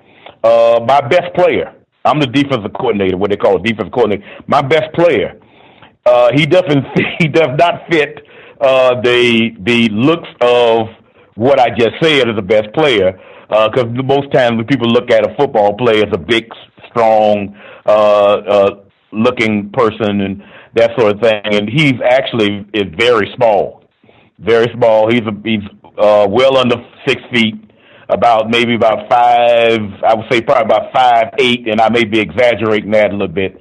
About 160 pounds, but he is a very good football player, and he's very smart as a football player and as a person. And so he will be signing somewhere, but it's not a Division I college; it's a Division II college, Albany State to be exact. And so I took it upon myself to kind of give him some balance, some real understanding of, look, in that type of situation, there is advantages that you have by going to an Albany State, which is a historical black college. If someone didn't know that, it's quote unquote that's what they're called, primarily because most of the population are non-white black students, male and female. So through talking to him about the advantages that you could have by going there, where the staff primarily look at the young people as an investment, and so they show care towards them. For instance, if you are failing in the class, they would offer help. I know it for a fact because I went to 2 of them myself. Langston University in Oklahoma and Grambling State University, which is in Louisiana, and they all basically have the same nuances and the same type of people that interact with the students on the campus, as far as that concerned. And our being the staff, our relationship with the players goes beyond the sport. It goes beyond football. We stay in touch with them by calling them, texting them, that sort of thing, and all the time. Because I had a long conversation with this same young person last night, and so that basically kind of like assists them to have a smooth transition as possible from the high school level into college. And even while they're in college, stay in touch with a lot of them. How you doing? Is there anything that I can say or do to help you along the path? Whether it's not sophomore, junior, whatever in college, that sort of thing. And a lot of them end up coming back into the school system as employees. And matter of fact, they become prime candidates to get hired on staff that I've been working on. I've worked with several of these young black males that I have actually coached when they were quote unquote children, and so it's to me it's not really work. Actually, it's something that probably the day that I transitioned, I probably would have a whistle in my mouth, I guess, from that standpoint. But yeah, that's basically what I have to say, and yeah, that's all I have to say right now. Thank you. Let's see, appreciate that, retired firefighter. If there are other folks that we have not heard at all, if you either have questions for any of our previous callers or your own commentary, feel free. You gotta be heard. Yeah, speak. Let's get our female call. I think that's our black mother in Detroit, or the Michigan area at least. Good evening, and to the other callers and listeners. I just wanted to share my observations in the law firm where I work.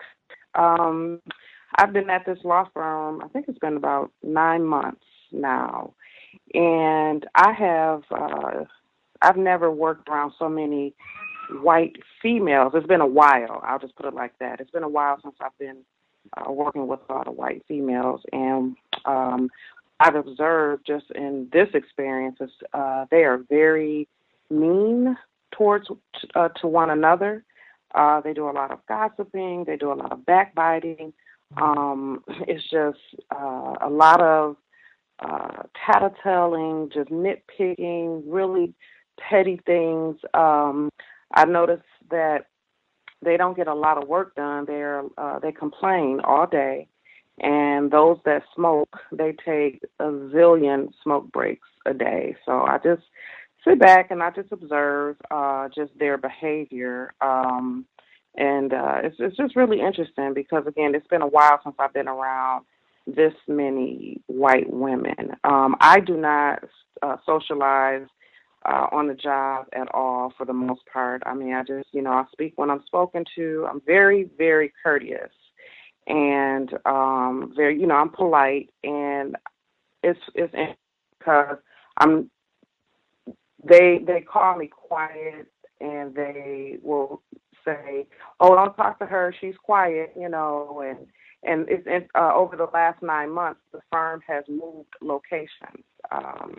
So we moved into a new building, and at the other building, I sat around a different group of white women. And now that we moved, the office manager decided to change all the seats or, switch who you're sitting next. And I thought that was interesting because I did ask her, I'm like, moving me from the group, so to speak, that I was sitting around before. She said, I have my reasons. She didn't share those reasons, but I just thought it was interesting. And now the group of women that I sit next to, they are very rowdy. I had emailed you the one lady. She posted her, or she had up her Trump calendar, and she's just really rowdy, loud, and obnoxious. She had her calendar up, and she actually sits right next to me on the inauguration day. So I just observe, and the things that I do to just kind of disconnect. I'm working every day, but now that I'm working to be not as confused. I just remember how I used to be when I was more confused working. I wanted to fit in. I wanted to be liked. I wanted to advance in the company. I wanted to make friends. I think that was a part of my wants when I was working. But now it's like I'm the exact opposite. I just want my paycheck. I want my paycheck to be correct. Especially after, listening to a few of the other callers, it's one of the things that I have to make sure I'm doing the math and making sure I'm not getting cheated, but I just want my paycheck. I want to be left alone, and I want to do my work. And it's just so different now going to work every day. I have my earplugs in. I'm listening to the cows. I'm listening to some constructive, just something where I can disassociate with everyone in the firm. And the last thing that I will share, one of the attorneys, he brought his wife and his two, he has a son and a daughter. I think they were like 3 and 5. And the little girl, she was walking around trying to sell Girl Scout cookies. And they came up to me, and they caught me off guard. So she was like, "Oh, do you want to buy some Girl Scout cookies?" And I did actually want some Girl Scout cookies, so I took her order form, and I had put my name on the order form list, and and then the mother, she says, "Say thank you," and she looked at me. I think the little girl was the 3-year-old. She looked at me. She could barely talk, but she was like, no, I'm saying thank you, no. And I was like, waiting for the mother to like correct her or to say, oh, that's rude, or don't say that. And the little girl was she was just so nasty and she snatched her order form back. And I was like, well, if you didn't say thank you, then I'm not going to be able to buy any cookies. So I took I said, you can scratch my name off. And I was just watching at how they didn't correct her. They didn't say anything. This is how you treat black people. And so, interesting. And I was like, okay, my new code is never support little fundraisers from the white kids in the office, or period. So I wanted to share that. Racist man, racist woman, racist child. Absolutely. I think that would go into helping white people, supporting their fundraisers and such on the job. I would have to have an excuse like, oh, man, we've got medical bills. I'm about to be anything. Like, I just don't have any spare change, something. My, relatives are mooching off of me, and I'm having to scrape together money just to, get my lunch, get a peanut butter sandwich for lunch. I'm struggling. It would be something. No helping white people. Other folks we have not heard from at all. Did you have commentary you wanted to share? You should speak up now. May I speak? Yes, sir. Yes, greetings, Gus. Greetings to the rest of the callers. It's very helpful for me to listen to some other people going through similar things. I wanted to share a few things, observations, and a couple experiences from this week. I wanted to first start off by a website that I found that helps me working or in a work situation, might be helpful to some of the listeners, antipolygraph.org, I believe it is. Antipolygraph.org. It's a little ebook that kind of help you defeat lie detector tests. And the information just talks about how they're not very accurate, and a lot of non-white people, including myself, have been subjected to polygraph tests for job purposes, for hiring purposes. I worked as a security guard once. But this kind of teaches you what you need to do. I found it instructive, some of the information. It's a big ebook, but antipolygraph.org, there's an ebook there that might be helpful to some of the listeners.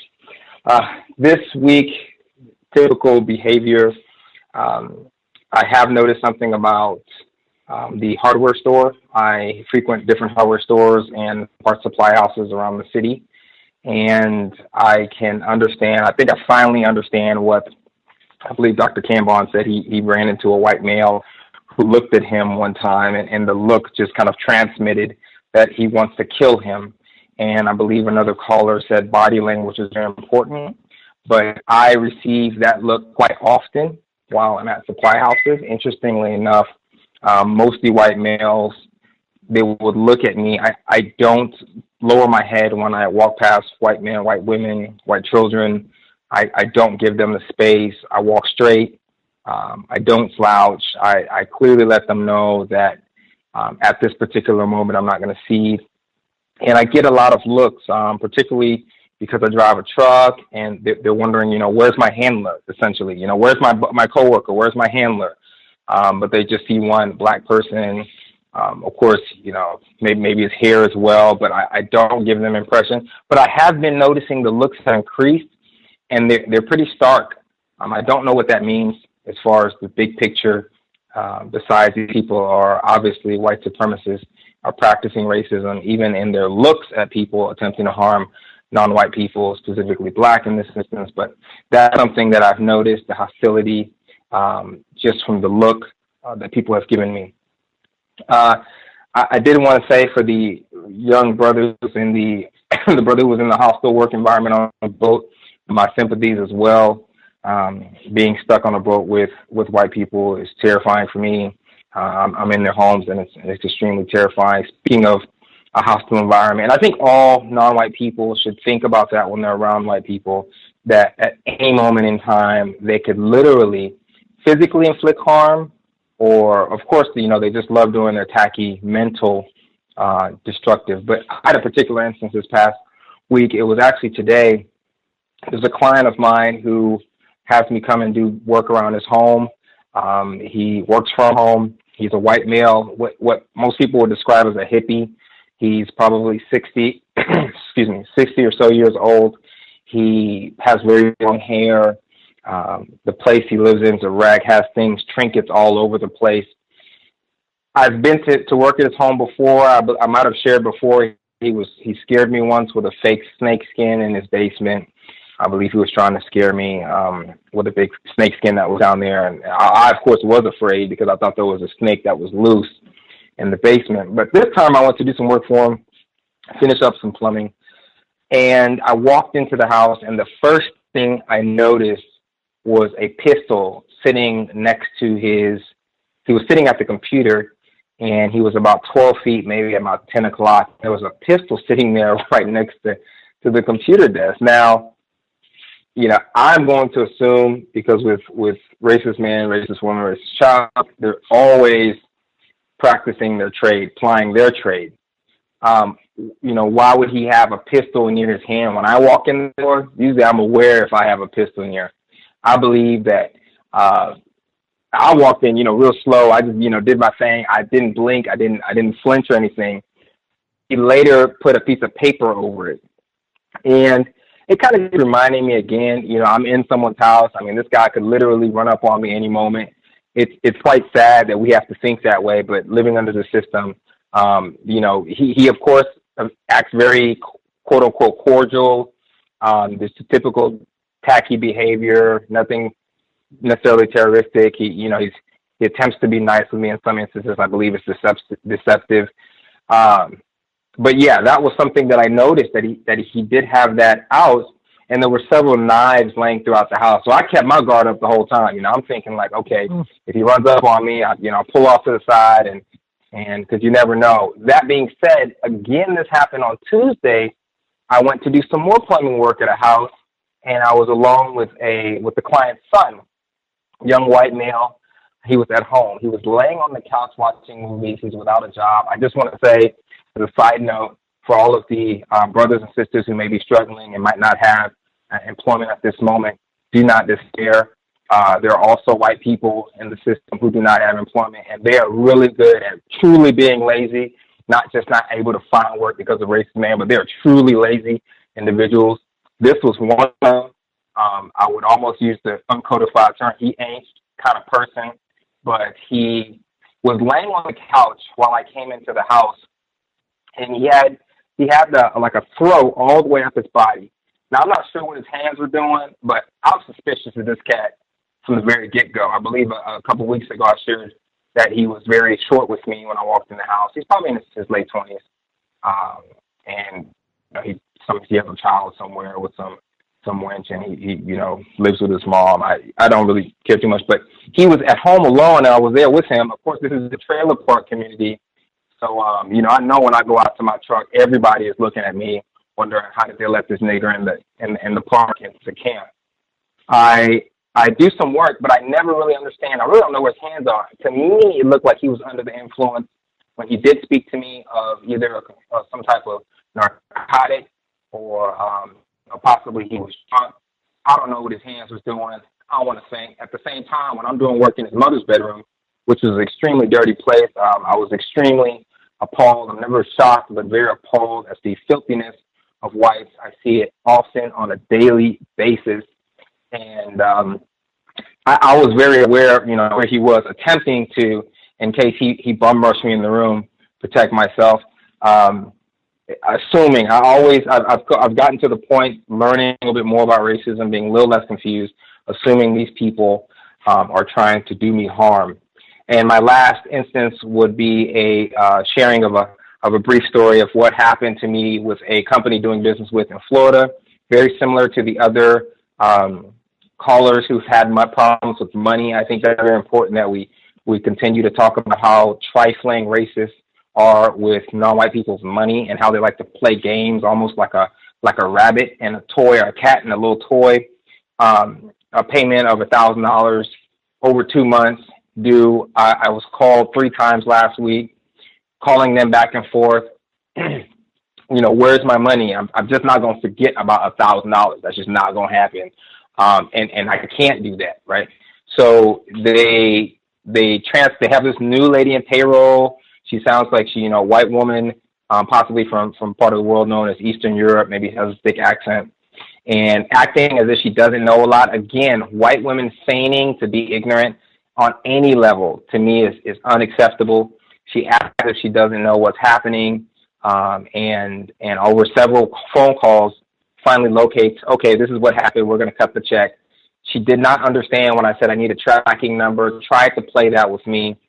I called back, spoke to another woman by the name of Kelly, assuming another white woman, saying they're going to make this payment. But in reality, there's almost nothing I could do except persistence. Of course, like Mr. Fuller said, we have to be persistent to get anything done. With persistence, I know that I'll get the money, but the trifling behavior that I have to go through, and at the same time, this company is calling me and asking me to do work for them here in Kansas City. It's very sharecropping type of nature. Like, I would just exploit you, and I'll tell you I'll pay you, and I won't.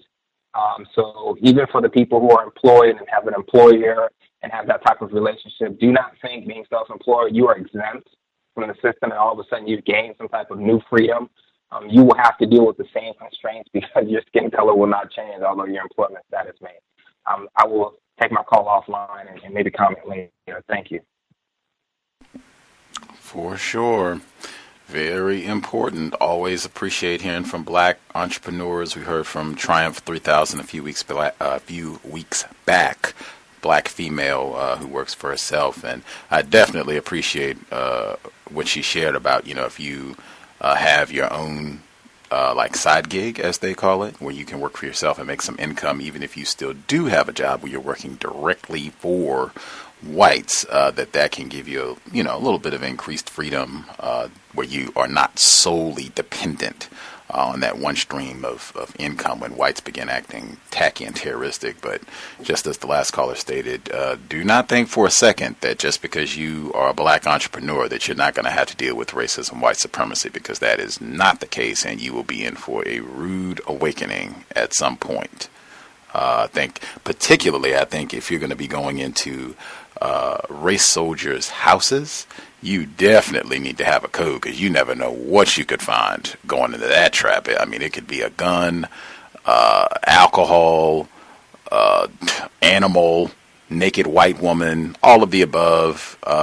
It just could be a variety of hazards. And I would encourage anyone where you're going to have to be going into the residence or apartment or whatever it is of some racist, man, I would have a huge code. Even their children, because I think people have mentioned that before too, where they had to do work in a white person's residence and their children became a problem. So just develop, it would have to be a detailed, extensive code that is constantly being updated and refined, because that is, wow, talk about behind enemy lines.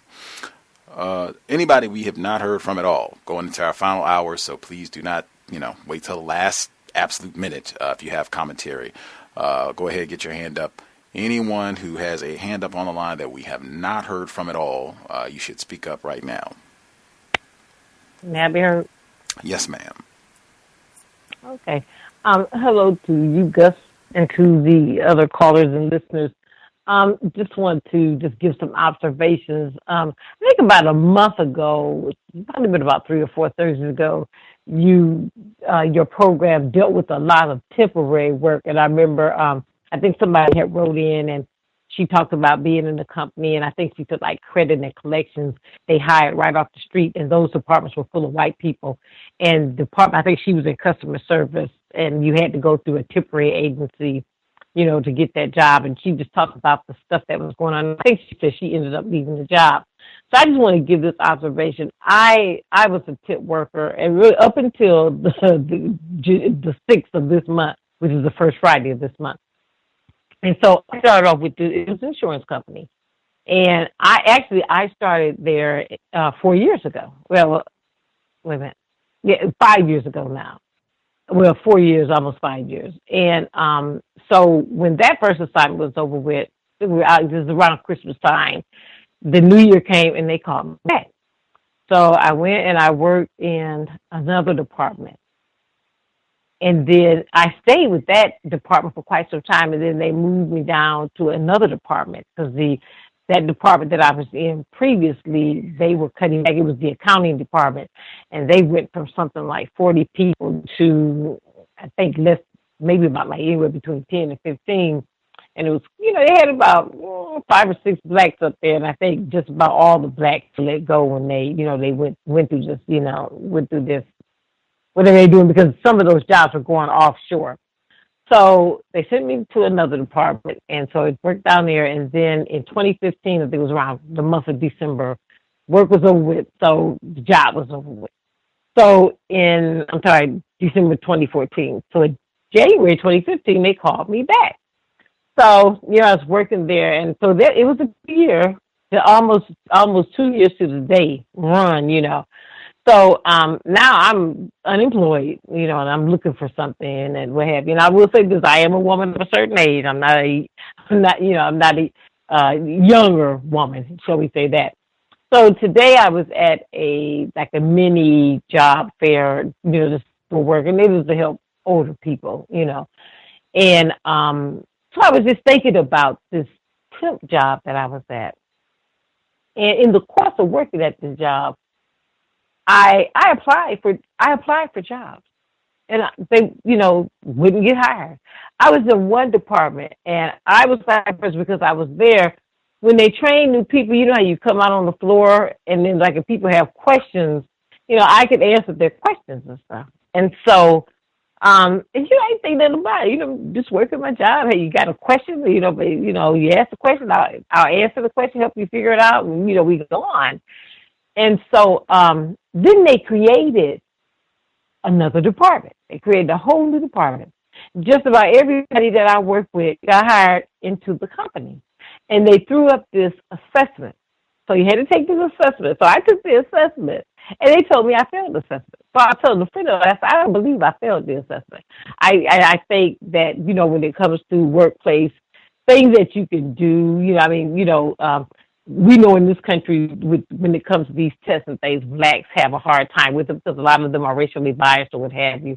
But I could tell my friend, I just refuse to believe that I failed that assessment. And so yet, they kept me on. So, kept working. And then I applied for another job, took the assessment, and passed it. And so when it was come time to set up the interview, all of a sudden, I'm told that, you took the assessment before and you failed it, so we can't go no further. And I said, no. I said, you have a period of time, like 6 months, maybe to a year before you can take it. And that time had passed. And I said, no. I took the assessment and I passed it. And I made phone calls and wrote emails to find out what happened. No one ever said anything else to me about that job. So my observation, what I want to say is, especially to people, sometimes we go into companies as temps. There's nothing wrong with that, But I guess what I'm saying, if you're deciding that, say like you want to work at that company. This was an insurance company. You know how insurance companies hire. Like you decide maybe, say you work at an insurance company. You're working there. You're doing good work. They're keeping you on. You leave. They bring you back. You leave. They bring you back, And you decide that, hey, I'd like to work at this company because, you want to get the benefits, vacation days, sick day, all the stuff that you would get working. What I'm saying that if you are applying for jobs at the company, and if you apply for like 2 or 3 jobs, you have to make the assessment on your own. But if they don't hire you, I'd be willing to tell you maybe it's time for you to move on. That didn't hit me until today as I was at this other job fair, as listening to people, and I was just thinking about my situation at this company, because I will tell you too, I applied since I'm no longer with this company. I went on their website and they had a couple of positions, and I applied for a position this past weekend, and by Monday I had a notice in my email box that, we're not going to proceed with your application, and I'm just like, wow. And so I guess what I'm saying is still, tell especially young people that's working that sometimes you can get into a company temporary. I understand, and we know the games that are played. But I was just saying, I mean, if they're letting you go and calling you back and you say you would like to work for that company, and if you're applying for jobs and they're not hiring you, I would say you would probably need to talk to your agency and move on, because it hit me today that basically they strung me out like this. And now, you know, we don't need you no more and you're gone. So, you know, I come out of the company. I mean, you know, I'm no longer there through my temp agency or period, and I apply for a job on my own, and I have a record there. You know what I'm saying? And yet, you know, I get a note back in my email box that, you know, we're not going to proceed with your application. You know, so, and I mean, he kept calling me back. So, you know, I'm a good worker, didn't have problem with attendance, anything like that. So I'm just, you know, just wanting to give that to young people start out, because we can be dragged on. And like the young lady on the show, I guess about a month ago, who talked about, like she said, I think she was a customer service. You know, to come into that company, you have to come in through temps, whereas you're looking at another department and you're seeing, I said, white folks getting hired off the street. You're in there, you know the system, you know things about the company, but yet, you know, they're not hiring you out there, but people coming in off the street, you know, fresh, uncut, nothing, and, you know, being hired, trained, and then given jobs. And I mean, when I was there, I see them come in and I see them leave, you know. And so I just wanted to share that, because I'm just saying, you know, unfortunately, I didn't know that. We don't have time to have people stringing us along, and then when they're finished, you cut the string and we're through with you, you know. So I just wanted to share that, and I'll mute myself. I'm sorry to hear about that. That is, as you stated, very, very common with black people who use a temp agency to find employment and are hoping maybe if I can start on a temporary basis and then be hired full time, and as you state, get all the benefits and everything that you get. I think Thomas in New York talked about that, where I think it was he personally was working through a temp agency for a previous employer, and he said that I think someone told him that they had a code about this, that if you worked there on a temporary basis, if it was beyond 90 days, I think it was something, either you got a promotion or you got a full-time contract, something. It was something where you got an upgrade if they kept you on longer than 90 days. And what they would do is just string you all the way out to the 89th day and they'd go, oh, we don't need you anymore. And then they might bring you back. They would end that contract and bring you back, so then they could have another 90 days to use you and just do the same thing, that they had just worked a pattern. That way they have a whole labor force that they can underpay and not give them benefits and medical and sick leave and all that other stuff. And of course, disproportionately, this is going to be black people, dark people, that they continue. Same thing like with the half has never been told in terms of sharecropping and that sort of thing. Long history of not correct. And again, this is how you end up with black people who have a disdain for work. You would too. It would be human nature to have a disdain for work if this is how you're consistently treated for generations, regardless of what the work happens to be. Do we have other folks, anybody that we have not heard from at all? Your line should be open. Can I be heard? Yes, sir. Yes. Yes, sir. Greetings to you, the host, the callers, and the listeners. I'll just call in to say, like, I've worked a lot of jobs, you know, just over the course of my life. And it's just really disappointing because every job that I work, I have to, in some way, harm black people. And I don't mean like I try to harm any black person. I wouldn't do that intentionally. But every job that you can get, or every business, every industry within the system of racism, white supremacy, is going to support the system of racism, white supremacy. And the end product of racism, white supremacy is black people dying. And the ultimate end product is the genocide of all black people. You know, and then so I just say it to say, like, all the jobs, you know, everything I can do in some way I have to harm black people. And I could like okay, for instance, I've worked in a laboratory in the physiology department of one of the universities when I was young, like maybe 13 or 14, and I was studying albino rats, and we were studying diabetes. We were trying to get a cure for type 1 diabetes, but type 1 diabetes occurs mainly in albino creatures because it's a defect. There's a whole lot of defects that comes with albinism. Well, anyway, so we're trying to find a cure or whatever we're doing, all the tests we're running. But I mean, the cure seemed to be quit inbreeding the albinos. Then you'll just instead create or allow the creatures to remain melanated. Don't keep creating albinos, and then you solve a whole lot of diseases. Well, anyway, so like that job working at the laboratory, I was helping out the albino race, or if you want to call it that, or the ice albinos, or people who call themselves white. I was helping them out, but I'm doing something that it seems like, it's really interesting.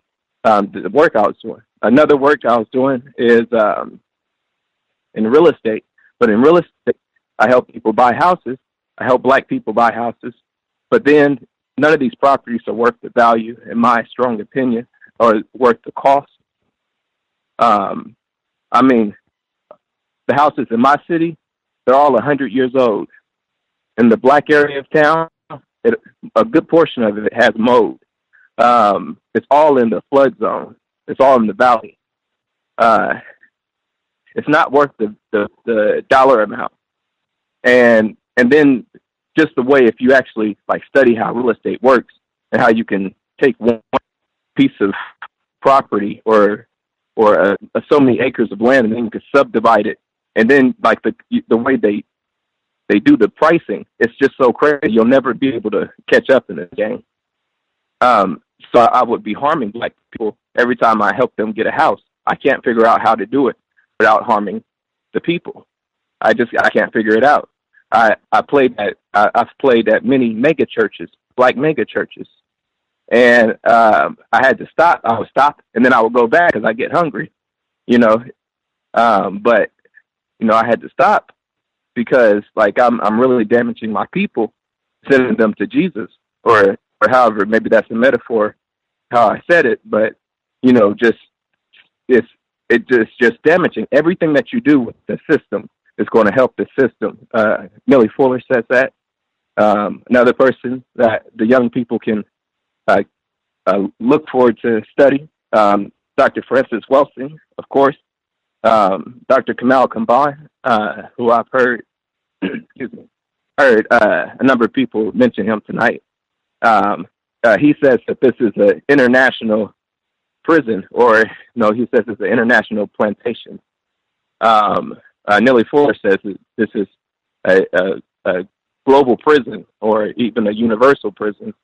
But I mean, until the system is ended, everything we do is going to help out the system. Everything we do is going to kill black people or help out killing black people. So I would just say, keep trying to solve this problem as soon as possible. Thank you. Appreciate that. Yes, ma'am. The Radiant Emmy. Thank you. Greetings, everybody. And so with the previous caller, I want to kind of just reiterate what he said about how all of us do maintain the system of racism, white supremacy, even just by going to work or by going to school. Like, none of us are completely outside of it. Like, even when we buy groceries or just buy things or use technology like, cell phones and laptops and so forth. And I mentioned, and I know, he's not the first to say it, but I don't think sometimes it gets enough talk time, because it's extremely important.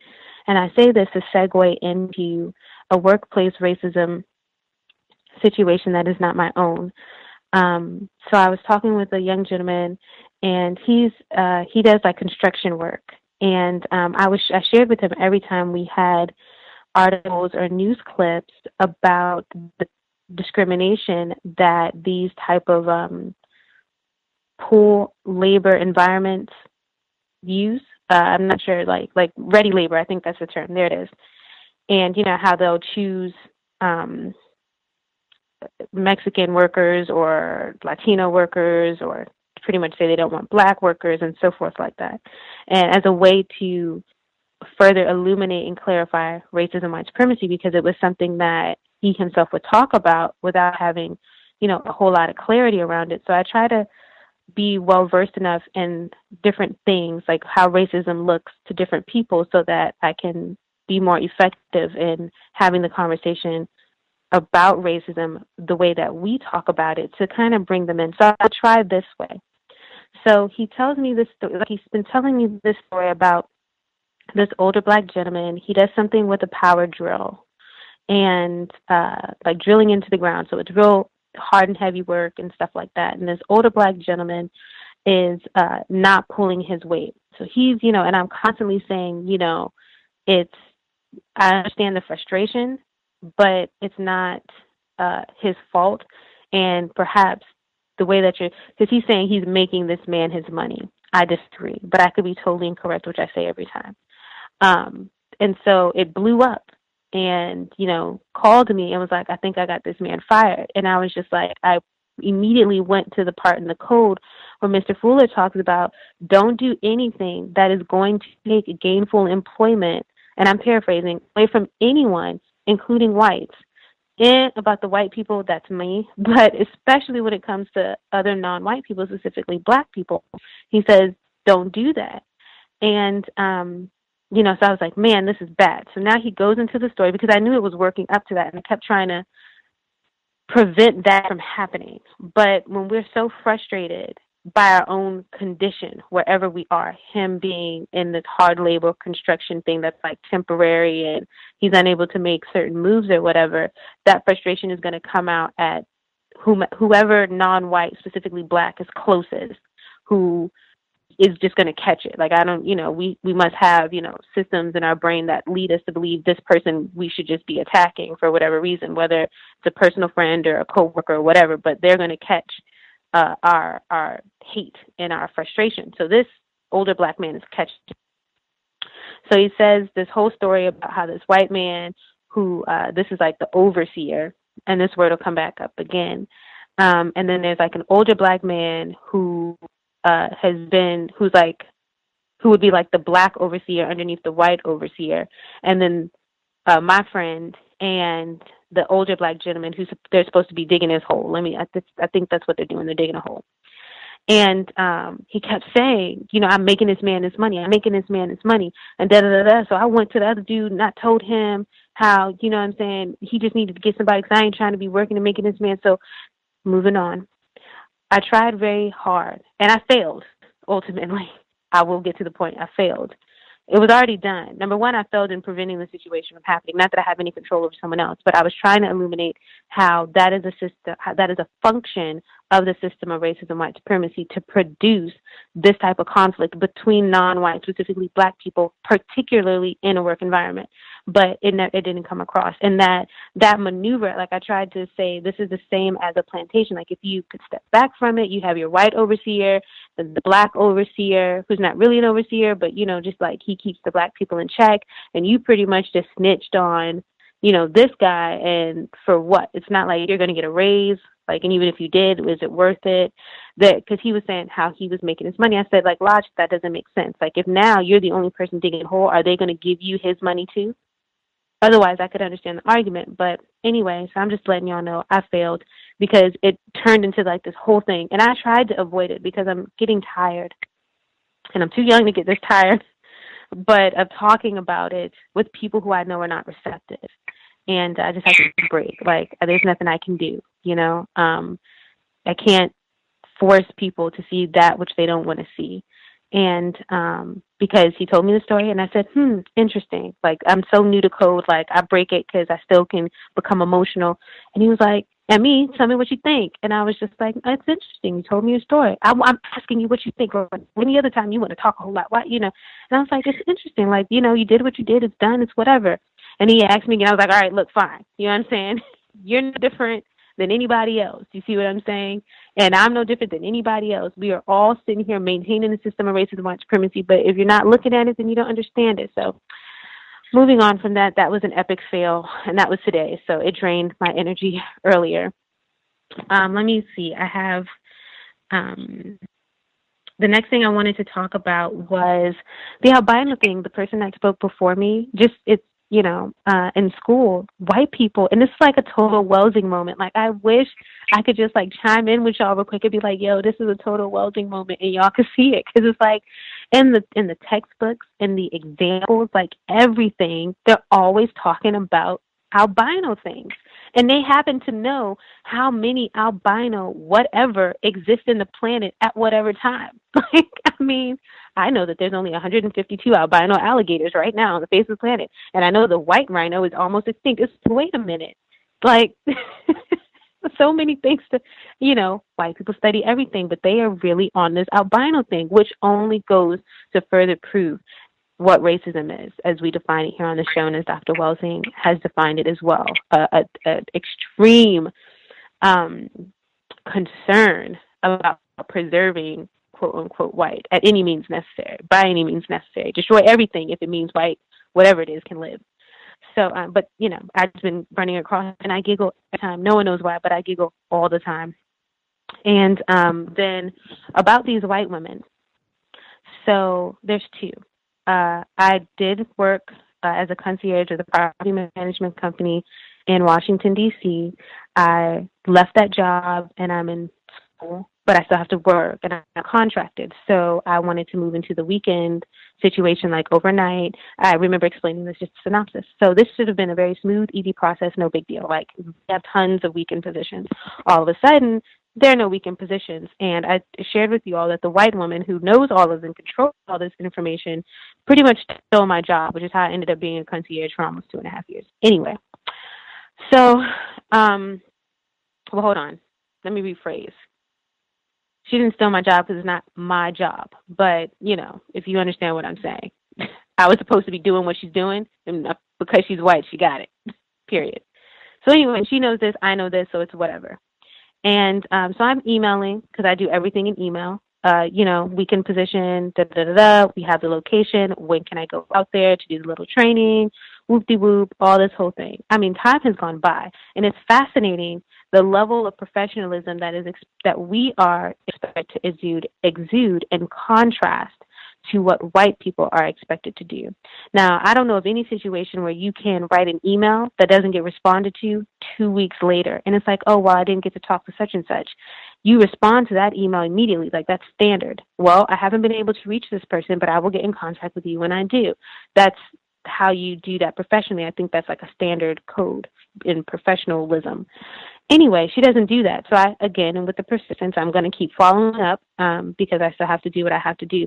And my complete, like, there's without a doubt, I always expect to be mistreated by white people in every instance, whether it's them not holding the door, giving me nasty looks, messing with my money, trying to say that I missed points when I didn't, not offering me opportunities, like doing whatever they can do to try to make me feel less than human. I expect that from every white person. This white wench is not excluded. So anyway, so she calls me up finally now, and someone else has resigned from the location, so they definitely need people now. So, you know, here we go. And skip. And she's so pressed, you know, to have a title and be doing what she's doing. And she actually says, you know, because I oversee this property. I'm sharing this here because words are so important. And so I already know now what this will be. You see what I'm saying? She's already let me know she oversees this property. She's going to be super anal and try to be, like, on me to be doing or feel whatever. So I already know I'm still going to go because, you know, like Mr. Newly Fuller says, it doesn't matter where you go. It's going to be racism and white supremacy. I'm just grateful that I can see exactly who she is, how she practices her racism with her annoying voice and her tacky behavior and her overseeing demeanor that she's going to want to try to push on me. So I'll just be prepared. And I won't have to deal with her often, but when I do, I know exactly what it is. So I'm very well prepared. And So that white woman doesn't know that I know, and I'm looking at her. So we're not about to stress me out about this. Moving on from that white woman to the white psychology professor. This is just because, I think it's fascinating that we do spend a considerable amount of time putting white women in perspective and calling them out and speaking about them. Number one, this white woman is highly sexualized and like slightly perverted. It is not even slightly, it's perverted. Like she's constantly making sexual jokes and all that kind of stuff. And I think it's just tacky. But she said, she made a joke about whether being breastfed was a gateway drug or the gateway entrance, or like the gateway to developing addictive behaviors. And she said that is a possible theory, but she made a tacky joke about it. Right now, she looks at me. I always sit in the front. I wear glasses or whatever, and I'm not laughing at all. Everyone else thinks this is funny, but I don't think it's funny at all, because to me, in the context of racism, when we talk about drug abusers, we're talking about Black people who white people have said need to be locked up. So then she stops and she's like, well, I don't want to make it like that. And then she tells the story about how opiate abuse is affecting her family. And then I read an article about there's like a poll that 77% of Virginians don't think that people who are abusing opiates need to be incarcerated, that they need to be rehabilitated. And I think it's just absolutely fascinating and so on time too, because opiate use is white people's thing, as far as unless I'm correct. I know some of us do it, but that's their thing. And now they're not terrible people that they're going to incarcerate in mass like they've done us. And yet so many of us are incarcerated off of that. So when it comes, that's, it's a classroom. And so, one thing I found to be effective is not participating in the standard social behavior pattern. It's not funny. I'm not laughing. I'm not looking down. I'm looking in your face, and I'm not participating in this foolishness. And so that way, when you're around me, you will behave properly. And it's also just a way for me to, at least, you won't behave properly, but I can tell that there's a difference. And so it's one way that I can measure whether or not I'm showing up as someone who's slightly more codified and less confused about racism than before. So it's really just social experiments. I don't care about this woman. She doesn't care about me, but, I can set a certain tone perhaps. And that is what I have for this week. So thank you all for listening. Indeed. I had two reports that people wrote in. I wanted to make sure I share so that we get all those, and then the remaining time we'll make sure to get anybody else who's dialed in with a hand up. The first report. I previously wrote in about my experiences at the insurance company that I work for, and unfortunately I'm still here. As a victim that is aware it's hard to ever be sane here, I'm consistently and constantly realizing all the terrorism I face here as a Black woman from these creatures. I'm just a claims representative, and we only have two representatives, one white guy, then me. What I've noticed is that my white female boss has an obsession with trying to give me orders. I understand there are rules I need to follow, which I do, but she goes overboard trying to give me orders that actually go against the rules. When I don't follow these orders, I get written up for not listening. She never gives these stupid orders to my white male coworker. She also expects me to complete my files the way she wants when I don't have to. For instance, she wants me to fill out every inch of the claim folder for her. She wants me to fill out every inch of the claim folder to her, like when my white male coworker hands the files to the adjusters completely blank.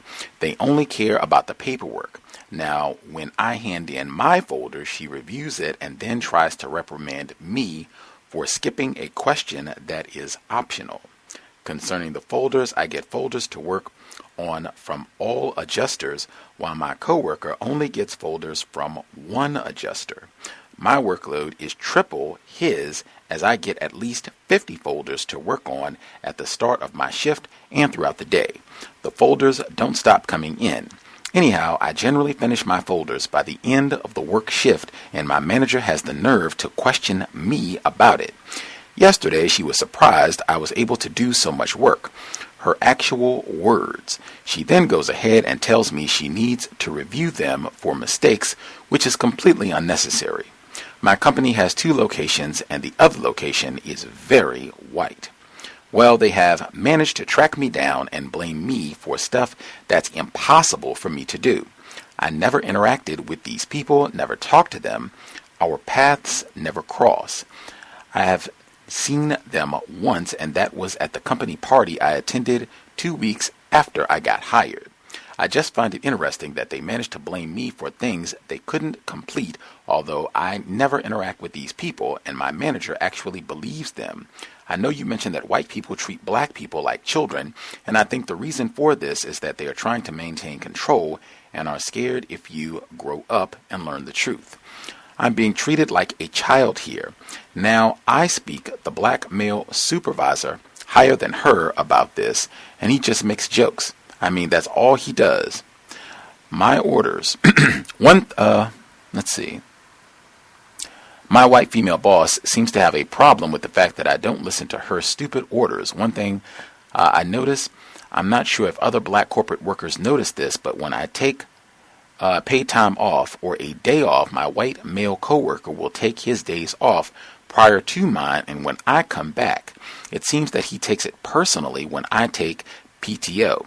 He will look on the human resource calendar to see when I'm taking off, then request, for instance, the 2 days before I'm scheduled to leave or the 2 days after. I know this is a lot, but terrorism is constant. Last thing, non-white people, and white people have a major problem with black males and black females who aren't tokens. Now, I am going to point this out because people have berated me when I have used the term black female, never for using the term black male, only for black female. It has happened live on this program. It's happened in my writing. This person wrote black male and black women. If I did that and it was reversed, black men and black female, oh man. Anyway, going back to what they wrote. Black males and black women who aren't tokens. I need to read that whole sentence. Last thing, the non-black, non-white people and white people have a major problem with black males and black women who aren't tokens. They will find a willing...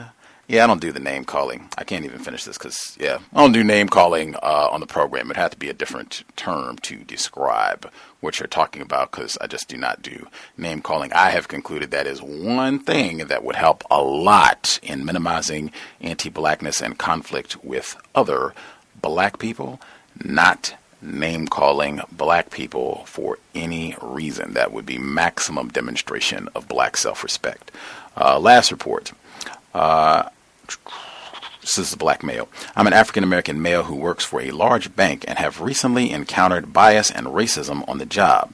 On my job, I have noticed management which is compromised of a white male supervisor, a white female, his friend and assistant, and a black female, a manager who praises the white male with every turn trying to climb the plantation ladder. Trying to slowly purge of African males from our particular group, which services high net worth individuals.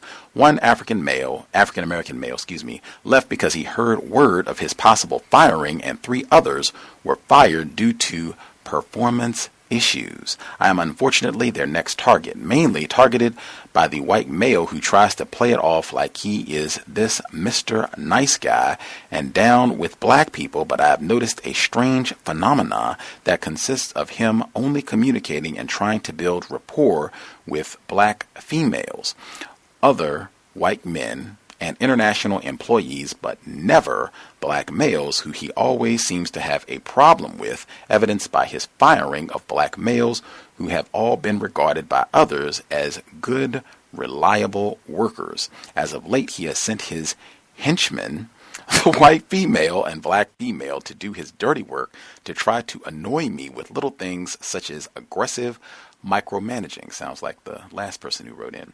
Harassing emails about productivity, small mistakes in productivity reporting metrics to make me look bad, and most recently a bad end of the year review, which is plastered with lies to make it look like I cannot do my job. To make it even worse, I have heard him on several occasions talking negatively about an acne condition I have to this black female.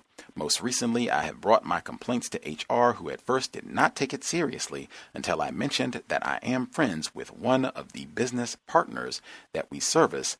Now they are performing an investigation.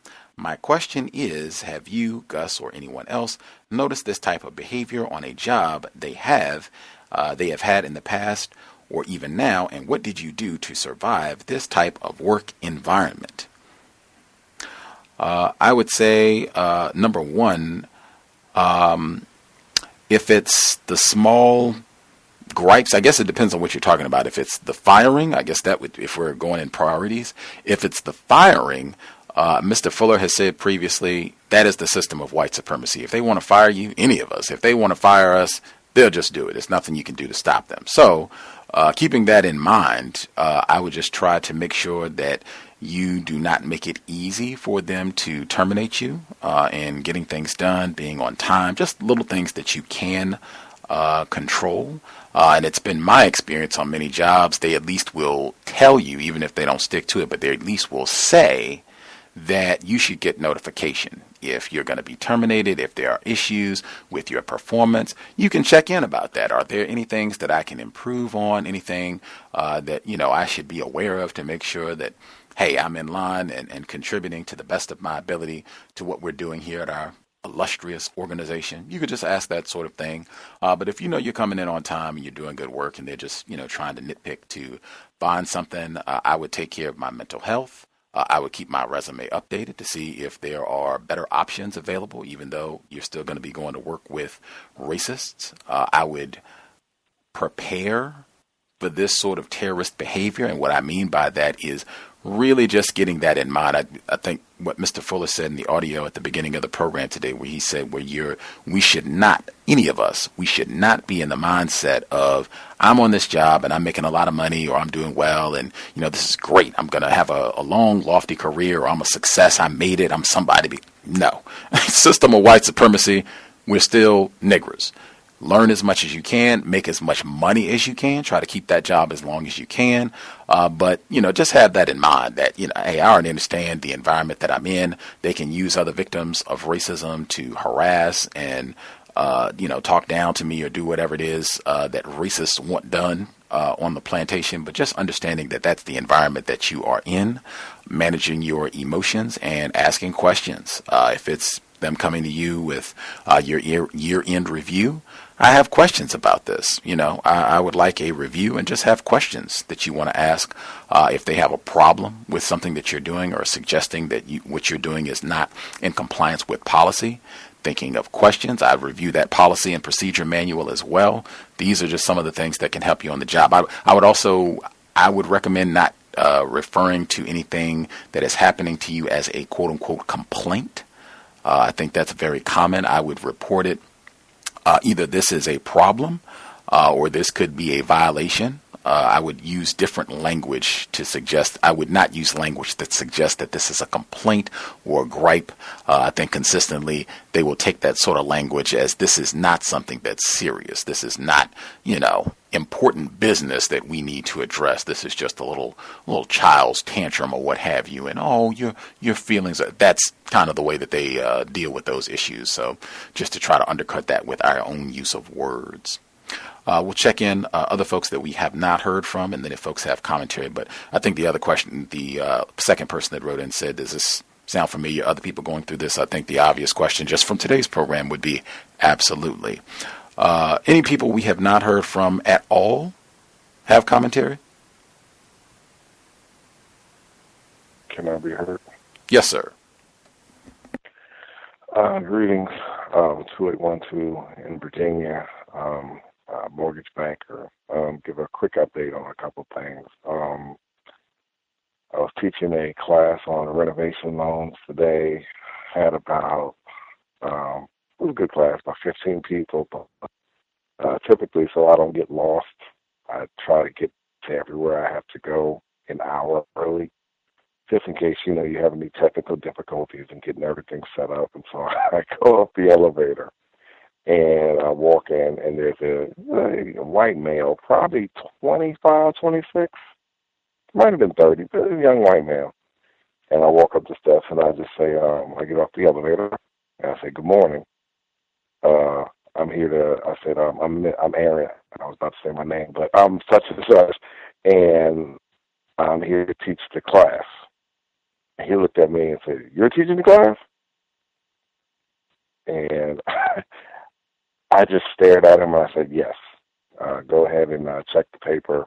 It says that. And he was like, oh, what class are you teaching? And I told him the name of the class, and he was like, oh, okay, well, it's good to meet you. And he was like, yeah, you just go in here. And he just walked away. And it was just so tacky, almost like, oh, I didn't know black people teach classes on real estate. Maybe I need to peek my head in and kind of see what this Negro's going to be talking about. So it was just really, really tacky. My class had about 15 people in it, and it was a good class. There were about 5 or 6 black people there. They got a lot of constructive information.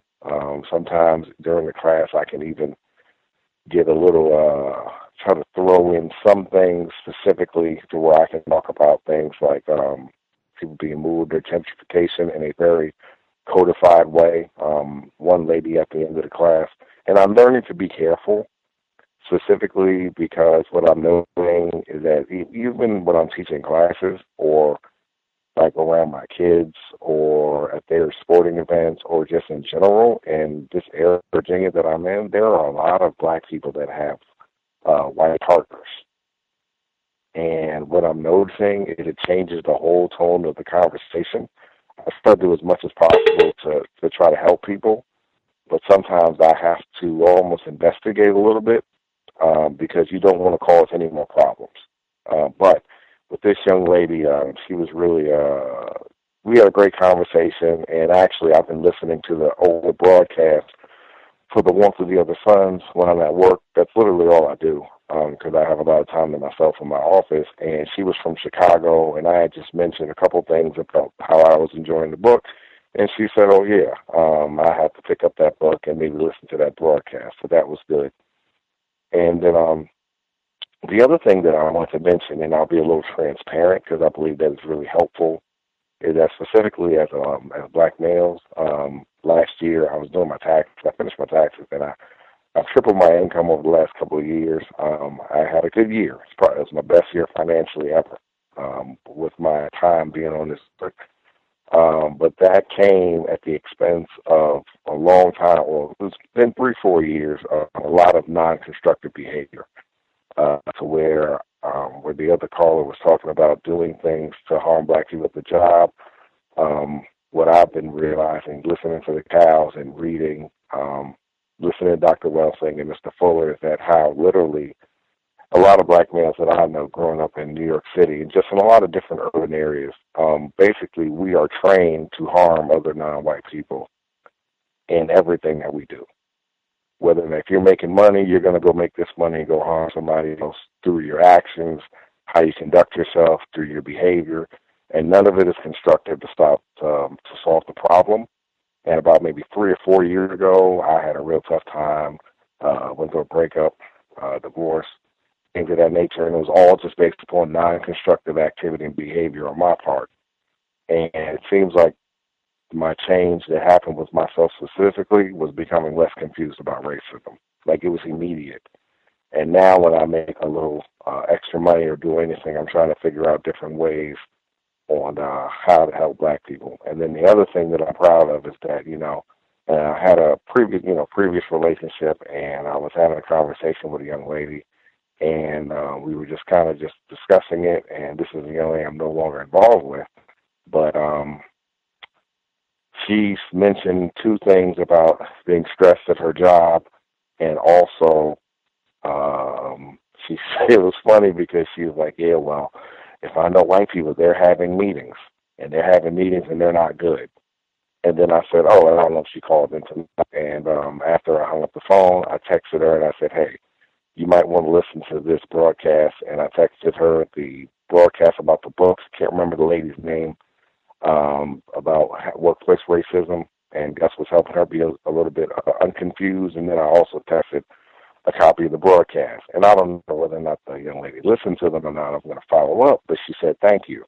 And years ago, I would have been squabbling with another black person because I thought that we are supposed to be enemies where, you know, all of our behaviors and everything we do is just simply based upon this tacky system that we have, and we're all being terrorized daily. And that's all I've got, and I'm in my line. Right on again, black self-respect, trying to help out other black people. That Area 8, that is interesting, how the race soldier being in some sort of sexual arrangement with a non-white person, how that impacts the conversation. But yeah, we'll see if we have time to get more details on that before we wrap up. Anybody that we have missed totally, anyone that we haven't heard from at all, you should speak now.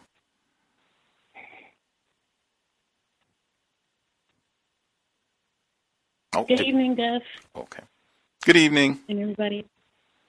Hey, I wanted to share something that happened today. It's not related to workplace, more like school / daycare. So my son just started going to this pre-K school. I haven't had to decide any type of facility because I hadn't really been trying to just have him at home and homeschool him, but due to circumstances, I had to find something. So I looked, and I looked high and low, and I found a facility that was run by non-white people. The director is a non-white woman. The teachers, the whole faculty, they're non-white. His class that he's in, it's about maybe 15 children, and they're all non-white, except for one white child. Yeah, one white child. And so when he first started, I had requested to have copies of the curriculum every week so that I can follow what's going on inside the classroom and what books are being read and what type of activities that they're doing. On the first week when I got the curriculum, I saw that the books that they were reading were majority, all of the books really were of white characters, mostly white little girls, and a couple of animal tales, and maybe one Hispanic tale, something like that. So I didn't say anything the first week. To that one, I needed more proof. And so I waited the second week. And the second week, yes, it was the same thing. It was overwhelmingly white characters. And so this week, when I got the curriculum again, I said that I'm not going to ignore it. I'm going to address it. So when I went to the school, I asked his teachers who decides what books that they're going to read to the children. Because they read to the children like maybe 6 times a day. And I asked her who chooses the books. She told me that they do sometimes. And so I let her know. Well, I basically was like, well, these books are about white children, about white characters. And I said, that's kind of strange to me, knowing that this whole classroom is for non-white kids. Why aren't there any books that's representing them? And so she kind of just looked at me stunned, like, wow, you know. And so she said, well, maybe you want to talk to the woman that's making the curriculum. And the woman that makes the curriculum is a white woman. She's the only white woman in the whole facility. And so I was a little, I was ready to talk to her. So I went in there with her and one of my son's teachers, and I just laid it out. I said, these are the books right here for this week, and I let her know about the books from last week so that she would know that I have been following. And this isn't the first week, but this is the third week. And so she agreed. She said, yes. This is an issue. It was not done deliberately. And when she said that, I said, I told her I could understand why you may say that this wasn't done deliberately, but I suspect that it was done deliberately because it is not the first week. This isn't the second week, but this is the third week, and I suspect that these other classes are mirroring what's being done inside my son's class. I don't understand how, when the class is like 98% non-white children, all of the characters in the book are white. And so then she was just basically stating that how that they're multicultural. And when she said multicultural, I just had to stop her. I said, can you explain to me what do you mean when you say multicultural? You know, so she looks at me kind of like, what do you mean explain to you? I said, I need to know what it is that you mean when you say multicultural. She said, well, you know, the books in the classrooms, they're multicultural, like, you know, white and she said African American and Hispanic. I said, well, there are some books in the classroom like that, but in this curriculum, the books that are being read by the teachers are of white characters. And so anyway, so the non-white teacher that was in there with me, she was kind of like shaking her head and agreeing and stuff like that. And then the white woman asked the non-white teacher what was her opinion and stuff like that. And she said that the non-white teacher said that she thought that I was going too deep in it, and it really wasn't that deep or something like that. And it's really interesting because this white woman understood that, yeah, okay, I see that this is an issue. But the non-white woman was like, well, it's not really that deep, and, you know, there are other books in the classroom and stuff like that, and you can come in the classroom and look at the bookshelf. And I told her, I said, that's something that I'm definitely going to do. But I suspect that when I get into that classroom, that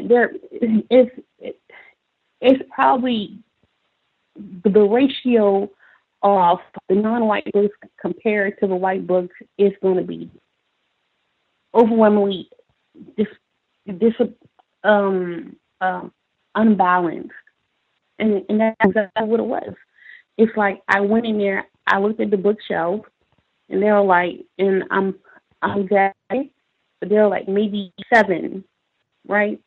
7 non-white books representing the children. And then there were like 10. Okay, like that's just the ratio that I'm saying and how it was played out to be. And I said, well, this is still an issue. You know, so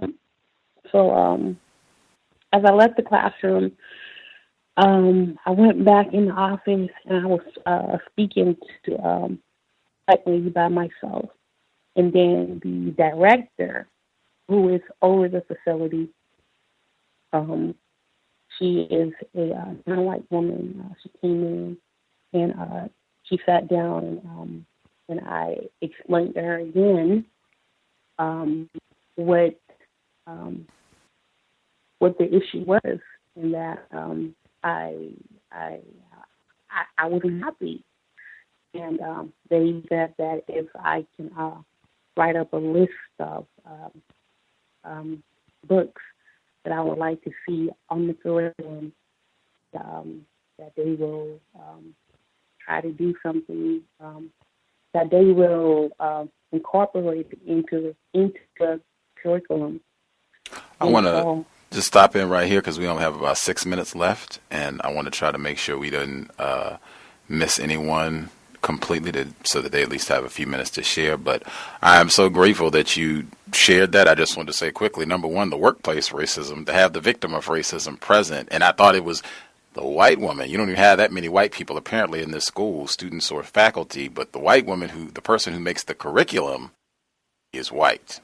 That is significant. But then to have this non-white person present who presumably has less power since they don't make the curriculum, to have them present, that's workplace racism right there. Because most of us, the vast majority of victims of racism, particularly black people, they are not a white person that's more powerful than them on a job. They are not particularly something that is a racial issue. They are not going to sit and be like, oh yeah, I think they deliberately put a racist. I'm trying to keep the job that I have, and nope, I don't see a problem at all. I think, and Mr. Fuller talked about that at the beginning of the audio we played today as well. That's what you should expect in the workplace. That's logical based on centuries of terrorism. The problem, our focus should remain the racist woman in this case, or whomever the suspected white person or suspected racist is in the situation. Sounds like you did a phenomenal job just asking questions. I did want to say, though, in my view, I don't know how this was resolved. It is not correct for the school to go to the parent and say, if you compile a list of books, like, whoa, I'm not supposed to be getting a homework assignment. You all went and got a lot of education and schooling. That should be a part of your training. And if you don't have it, then you should do homework to find books that need to go on this curriculum that reflect the student body that you have that is overwhelmingly melanin rich. Did we miss anybody that's on the line that we haven't heard from? Oh, if we got everybody. Hello, can I be heard? Yes, sir, Mr. Steele. Oh, yeah. Awesome.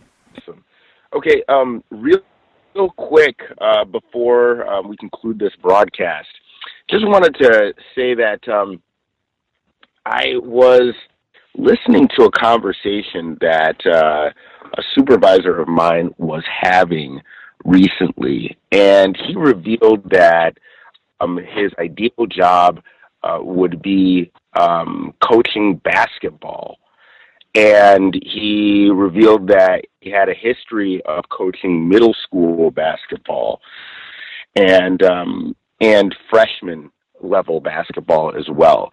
And this kind of, I was just thinking about this, and it kind of goes into the image that I noticed last week of Bad Santa and Black Pete.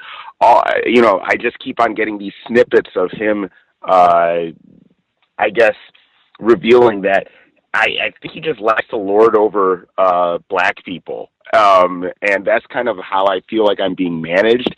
And I'm in this really, it's kind of simulated relaxed environment or simulated cool, because it's still the workplace, but they, I don't know if any of you guys can relate, but I'm in a workplace where everybody kind of dresses like they're going to the club.